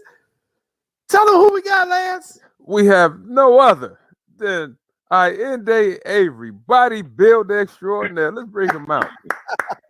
We got Ayinde. What's up, brother? How you doing? Welcome to What's Up, Cuz. I'm doing pretty good. How about yourself, fellas? Man, we doing good, Ayinde. Let me start off. Thanks for having you on. But also, Ayinde, I don't know if you've been seeing my social media posts. I've been lifting in the morning, too. And people ask me if you and I were professional bodybuilders. You see, I say you and I. So I've been dead lifting and doing all that other stuff. So I'm telling people, here we go. Here we go. See, now that's what you taught me, Ayinde. How you feel? You doing good? Oh, I'm doing good. That's great form, by the way, too. I'm trying, but weightlifting is one of the things that I love, and there's a lot of people out there, especially when the new year starts. They always talk about working out and lifting weights. You are a professional bodybuilder. I've been knowing you since you was about 15. Talk to me about how you transition from playing basketball to being a world-class bodybuilder. It's actually pretty tough because everyone thinks that lifting weights is just one style. You just go in and lift. There's so many different types of ways you can lift weights, and especially towards what you're doing. So when you're lifting weights towards a certain sport, you just have to make sure you're lifting for that. Basketball is more fast twitch. Bodybuilding is more controlled and focused on each muscle. So for me, I got into it because I just kept getting injured from basketball. I kind of guess my fast twitch muscles want to take a break for a second. So after a while, it just kind of went from injury after injury. I tore my Achilles. Once that healed, a year later, I tore my quad. 1 week after that healed, to the day, I tore my tricep. Each took a year to heal and a little bit of rehab after that. So I was just kind of got down, started eating terrible. Till one day I took off my shirt and I was just like, that's not Ayinde. Come on, Ayinde, you have never been more than 210 pounds. Yeah, I got up to 260. And it wasn't a pleasant looking 260. So a friend of mine was into bodybuilding. I've always wanted to compete. It's just that I had trouble putting on good size. So it was he competed, but he was just starting out as coaching people to compete. And I actually went from 260 back to 190. So I actually lost too much weight. But he wasn't familiar with working with somebody my height. 6'9" and bodybuilding is really unheard of. Okay. So once I competed, I just kind of fell in love with being back on the stage. It was kind of like that basketball field again. I'm back in sports. So I got some laughs from the crowd. He's like, man, this guy's huge. And he's so small. This is bodybuilding, not a skinny competition. So I switched coaches, came back the following year, took first place in every category. Okay. But I missed turning pro by one placement in 2 national shows. So it took another year off because of COVID. But I used that time just to build size, trying to be creative in the house. Using gallon jugs to do curls. Just took a long time to do curls. Doing whatever I could. But I put on some quality size, got up to 285. Okay. And then when I cut the weight, I looked great. So I earned my pro card this past October. And I'm officially the tallest professional bodybuilder in history. Wow. At 6'9". Wow. Yeah. So right now I'm taking this year off because the judges said I'm still too small. I was like, hey, I've been hearing that all my life. Great. So let me ask you this. You talked about your pro card. How do you gain your pro card? Because like I said, we're talking to people that's just trying to learn bodybuilding. How do you gain your pro card? So first you have to compete if you want to do NPC. NPC and IFBB Pro, that's the organization for the most popular one. That's like where Ronnie Coleman and Arnold Schwarzenegger, all of these guys like Flex Wheeler. So when you do NPC, it's an amateur competition. You have to place in the top 2 to qualify for a national show. Okay. Some national shows you can place top 2 and win, and some you have to be first. Whoa. So the ones I was doing, I wanted to give myself the best chance. So I picked the ones where I could place top 2. But fortunately for myself, I actually took first place. So that's how you become a pro. You just have to win at a national show. Wow. So when you turn pro, what benefits are there when you turn pro? Like, do you get sponsorships, or is it kind of like basketball? You get a bunch of prize money, which is a contract. Talk to us about that.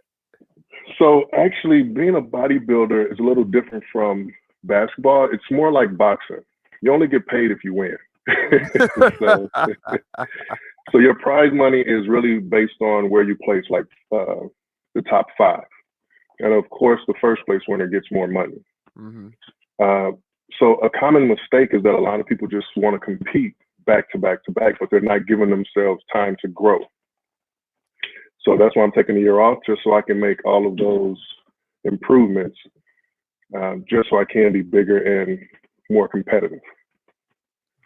And the clip you just showed is from the show that I took first place and qualified for a national show. So with the national show, they just started calling me Mr. Sweet Potato because that's what I always eat. And the amount of sweet potatoes that I eat too is like the other competitors were looking like, how do you eat so much food? I'm like, because I'm so tall. I don't have the luxury of being 6 feet tall on stage. Right, right. You know, that was one of the things I was going to ask you, Ayinde. You know, most bodybuilders are not really tall. They're more kind of short and stout. You competing at 6'9", what type of how do you overcome that in terms of when you go before the judges? I know they look for certain criteria, things that they judge for, and obviously with a shorter, more stouter physique to look at, you definitely have to work harder. To me, it seems, to get the definition and the appearance that some of your shorter competitors have. No, you're absolutely right. For me, it's just that.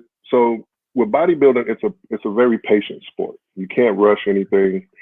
So building muscle takes time. So you have to take off, 6 to 8 months or even 12 months just to put on the muscle mass that you need before going on stage. Now, with my height, there's an advantage and a disadvantage. You just pointed out the disadvantage. But once I'm able to put on that size, it's so much more pleasing to the eye because you're basically looking at the same thing that you've been seeing your whole life, the short and stocky and, very wide. But now you're just seeing it in extra large. It's kind of like when you go to the store. Do you want to buy the small Snickers bar, the bite size, or do you want the extra large? Well, according to my wife, I'm supposed to get the smaller one, but okay. But yes, I feel you. I definitely go for the king size. So let me ask you this. Competing, where are competitions? I remember I went to one about 10 years ago that was held at Lane Tech High School. They were having one, and I went. It was my first time going to one. It's a very interesting thing to see. But they are open to the public when you have these competitions. Where in the Chicago area can people kind of go to see these bodybuilding competitions for both men and women too, by the way? Yeah, so all of my shows, they're both they're men and women, and there's so many different categories. So it's one for all body types. They have them at the Copernicus Center. That's the one that I'm more familiar with. Their competition is usually in May, but just because of COVID right now, some shows are getting moved around to different locations. So next year, everything will kind of be back in its normal locations. The national shows are usually held at the Rosemont. So they can go there and see the one in Chicago. They actually have some right outside of Chicago in Rockford as well. So the competitions are actually nationwide, worldwide, actually. You have shows in Romania. So hopefully, well, let me backtrack a little bit. Soon, once those sponsors kick in, I want to do some shows in Romania because I played basketball there. So it'll be great to connect with some more basketball friends. And also Brazil, just for the weather. So to just go win some shows in different countries, just to get some more worldwide notoriety would be cool.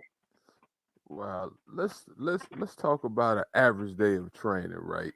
How often do you train? How long does it take you to train? Because I go inside the gym, right? Ayinde normally takes me about an hour to lift or whatever. But I have a trainer though, and I'm lifting for different reasons. Like I'm lifting trying to wear skinny suits and stuff, right?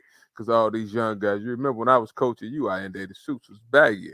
Now we have to wear skinny suits now. How long do you train, and what's like a basic day of training for you? So depending on which muscle I'm training, depends on how long I'll train for. So currently I'm doing a training program where I'm only training one body part a day. So I'll go 6 days on, 1 day off. And that's my typical training. I just don't like taking days off, but you need to, just so your body can rest. So that's another reason why I'm just doing one body part. So it gives that muscle a little longer to recover.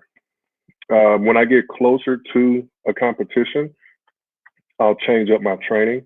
I'll do a combination of body parts in 1 day. So that way I can work those body parts twice a week. So it's just different. But for me, I try to keep it short. I try to stay in the gym no longer than an hour and a half. But for bigger muscles like your back, since there's so many muscles in your back, the training might go a little bit longer, like an hour and 45 minutes. Depending on what I'm doing, it can also go to 2 hours for my back. So what's the thing that the judges look for the most? Like when I just saw that picture of you, right, the first thing I said was, this man has like a 15 pack down there, and I have a 3-pack. So are the abs the thing that make you stand out, or is it the V that they call it there? What's the thing that makes you stand out? In my category, as you can see, we get to wear the shorts, the board shorts. So they only judge what they could see. So it's the bottom half of the leg and the top half of the body. And you have to work on balance and symmetry. So one part can't dominate the other. It all has to be a balance. So as you can see in those two pictures, I'm noticeably bigger in the last one that you showed, but they also want to see fullness. So that's why I eat so much food before I go on stage. I basically have, my meals are so large before I go on stage, I eat 3. But if you used to break them up into my normal meals, that's probably about 9 meals before I go on stage. It's so much. What are you eating? Like, Yeah, that's all I want to know. Yeah, what are you eating? Because right before we brought him on, he was snacking. So, so before I go on stage, I'm doing about maybe a pound of tilapia. I'll do a little bit more than a pound of tilapia. It's about 4 pounds of sweet potatoes, and this is just one meal. And I'm doing probably about an avocado. So I eat 3 of those type of meals, and then some. I get to enjoy some sugary treats before I go on stage. It just helps your veins show a lot better. So I'll do about 7 Rice Krispie treats, the big ones. So it's a lot of food before you go on stage. Wow. So, did you say to help your veins show out better? Yeah, because during my training, so I'll do a 16 to 20 week prep for my training, just to kind of slowly get rid of all the fat on my body as much as I can to get to 4%. So when you introduce sugar back into your body, it just kind of shocks your body, and your veins just kind of makes your skin tight. Your veins are just kind of poking out. So you manipulate your water a little bit too. It's a lot of science that goes into it, but it's really fun because some guys look great the day before, and I don't know what they do the day of. They just don't look as good. Gotcha. Yeah. Once again, we're being joined by Ayinde Avery. He is a professional bodybuilder, the world's tallest professional bodybuilder, and he's from Chicago. He's joining us here on What's Up, Cuz. Ayinde, you talked a little bit there about water. Tell me about the importance of water, how much water you drink, and also talk about sleep and how important that is as well, because you work out like crazy, but you need to give your muscles time to repair as well. So I would imagine sleep is an important part of your training as well. Absolutely. Just like everything, just like your training on how you have to look on stage with balance, that's the same thing with your nutrition, sleep, and everything else. You have to get sleep. People don't understand that you actually burn more fat while you're sleeping. So sleep is very important. You need it to recover and just for like your peace of mind, because if you're not getting enough sleep, the next day is going to be really tough, and it kind of compounds over days. So you really need to get sleep. When it comes to water, in my off season, I just make sure I drink a gallon. But when I'm training for a competition, I drink about 1.5 gallons of water. Wow. Now, it's a lot of water, but the more water you consume, the more waste you get rid of in your body. Gotcha. So you'll see it, you'll lose weight, you'll get rid of the fat a lot faster, the more water you drink. And then how much sleep do you get on an average night as well? I'm really not a big sleeper, but I still get about 6.5 to 7 hours. Okay. If you can get 8 hours, that is awesome. I don't know too many people who actually get 8 hours of sleep. See, I wish I would have known all this stuff while I was younger. I really would have been fit and trim. It's your fault, Ayinde. When I was coaching, you never said all this stuff. But let me ask you a question. There's a lot of ladies that watch the show too. Is it easier for men to lose weight and get fit versus women, or do everybody normally get fit at the same time? You know, it's based on genetics, really. Because you have some women that can lose weight quicker than men, and vice versa. It's really, again, it's just really just based on their own genetics. But what I would say is, if you have a healthy lifestyle, and if you're weight training and doing cardio, the weight will come off. One of the things that people really get confused with is, hey, I can drop the weight in 1 week so I can go on this vacation. No, it's not going to work that way. And, you know, I tell people that I work with, I tell them to think about it. How long did it take you to put on the weight? Well, give yourself that same chance to take off the weight. I was like, if it took you years to put on over 100 pounds, we can probably get that weight off in 3 to 4 months, but you have to be strict with your diet. Now, if you're not so strict, then maybe we're looking at 6 months. So, and it's still, and a lot of people get it confused. They always say, well, Ayinde, I don't want to look exactly like you. I don't want to be a bodybuilder. I just want to be in shape and have abs. And I tell them it's the same workouts. It's the same thing. It's just I do mine a little bit differently. Like I'll eat the same food every single day. Only because it's easier to cook in bulk than it is to cook like, oh, I'll do ground turkey, tilapia, chicken breast. You know, if you cook all those things, you might cook enough food for 2 or 3 days. Right. And that's it. But if I cook a huge pot of ground turkey, that'll last me for 6 days. Got you. And let me ask you this too, because last year I dropped 20 pounds. I got on the Noom diet, and it's interesting because many things you're saying is the same thing we're taught in Noom. It's all about calories in, burning the calories, drinking the water, getting enough sleep. I guess the only thing that's different is the amount of weightlifting you're doing and having to give your muscles time to recover. So when you're doing your weightlifting training, do you have it set up for which days you're going to train which muscles during the week? And do you ever train a muscle group back to back? Because I see a lot of people doing that. So could you talk to that a little bit? So I don't train a muscle group back to back because you need to give that muscle time to recover. As far as the nutrition and the water, again, everything is balanced. You just gotta make sure you're, again, giving yourself time to recover, drinking enough water. And when you're saying calories in, calories out, if you want to lose weight, you just have to make sure you're in a caloric deficit,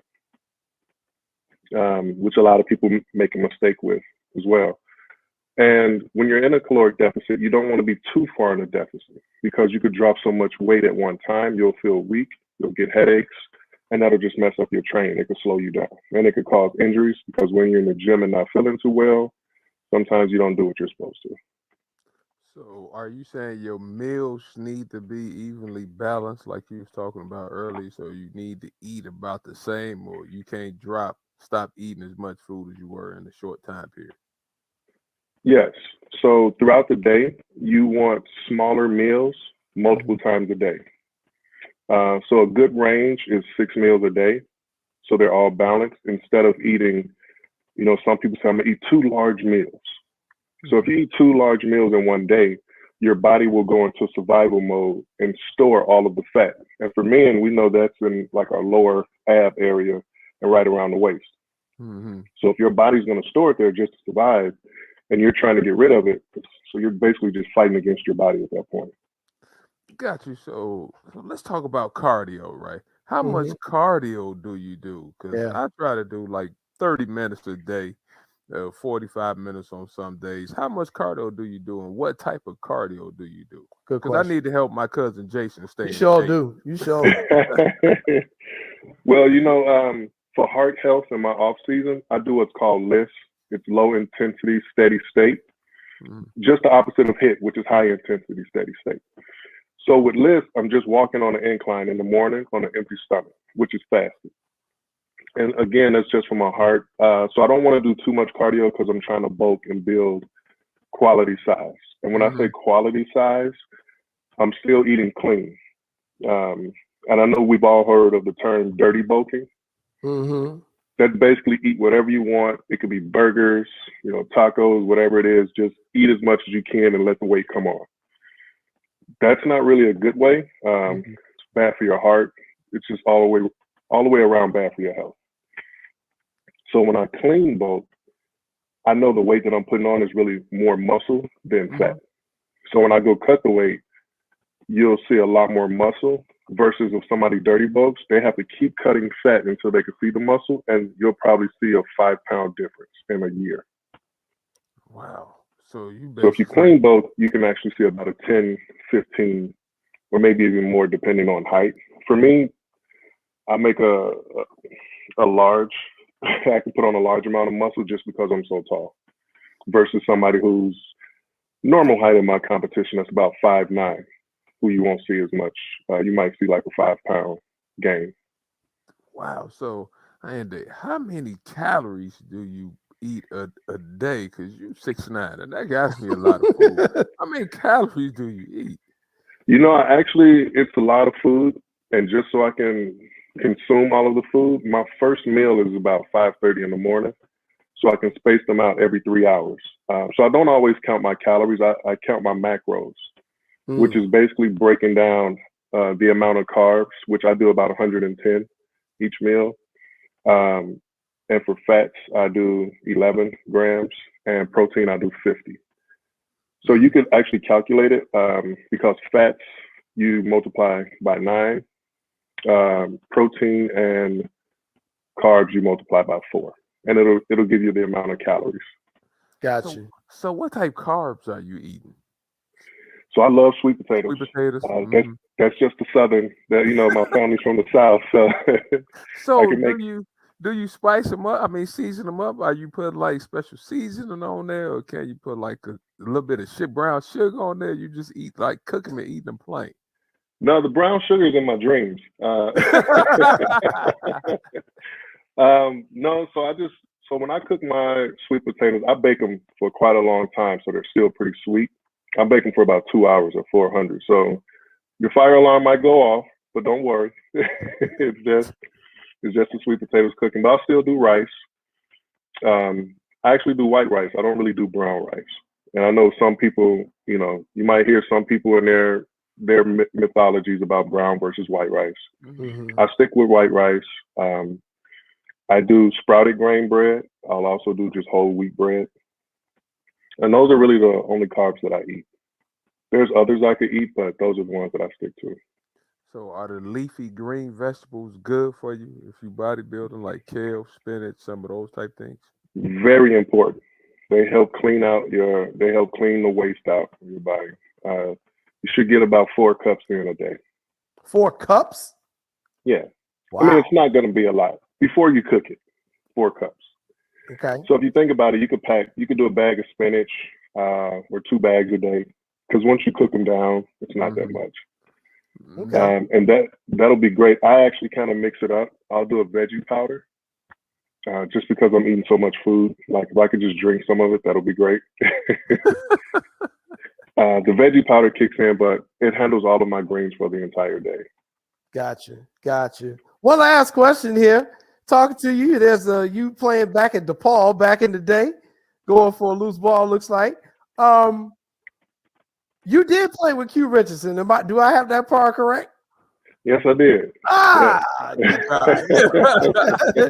So, as you now are into bodybuilding, you played basketball at the D1 level. Which one is more enjoyable from a competitive standpoint? Competing as a member of a team or competing as an individual in bodybuilding? Good question.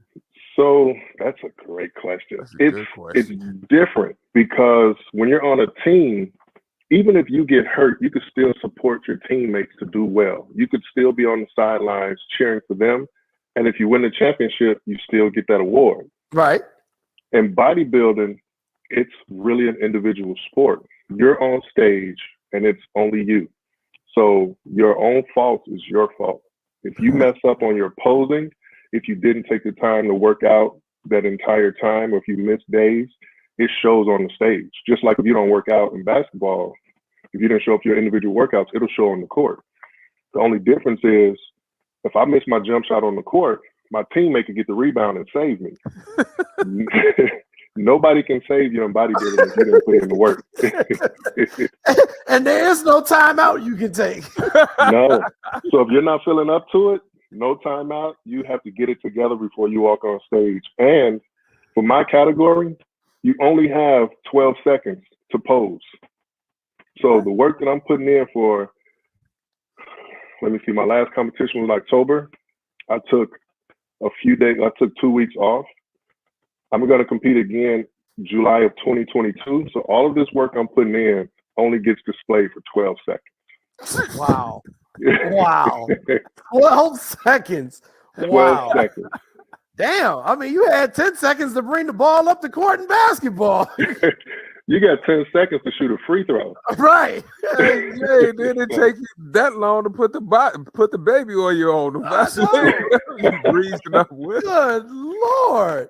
That's incredible. That's incredible. Well, Ayinde, we really appreciate you coming on the show here tonight and talk to us a lot about bodybuilding. I definitely learned a lot. I'm sure our viewers have as well.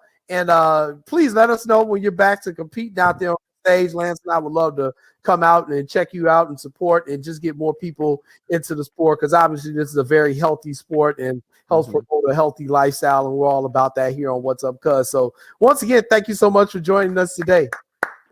Thank you. Thank you for having me, fellas. And if you have any questions, you guys can always reach me on my Instagram. It's IFBBPro, Big Pooh. The Pooh name is a whole nother story for my mom. But again, fellas, thank you so much for having me today.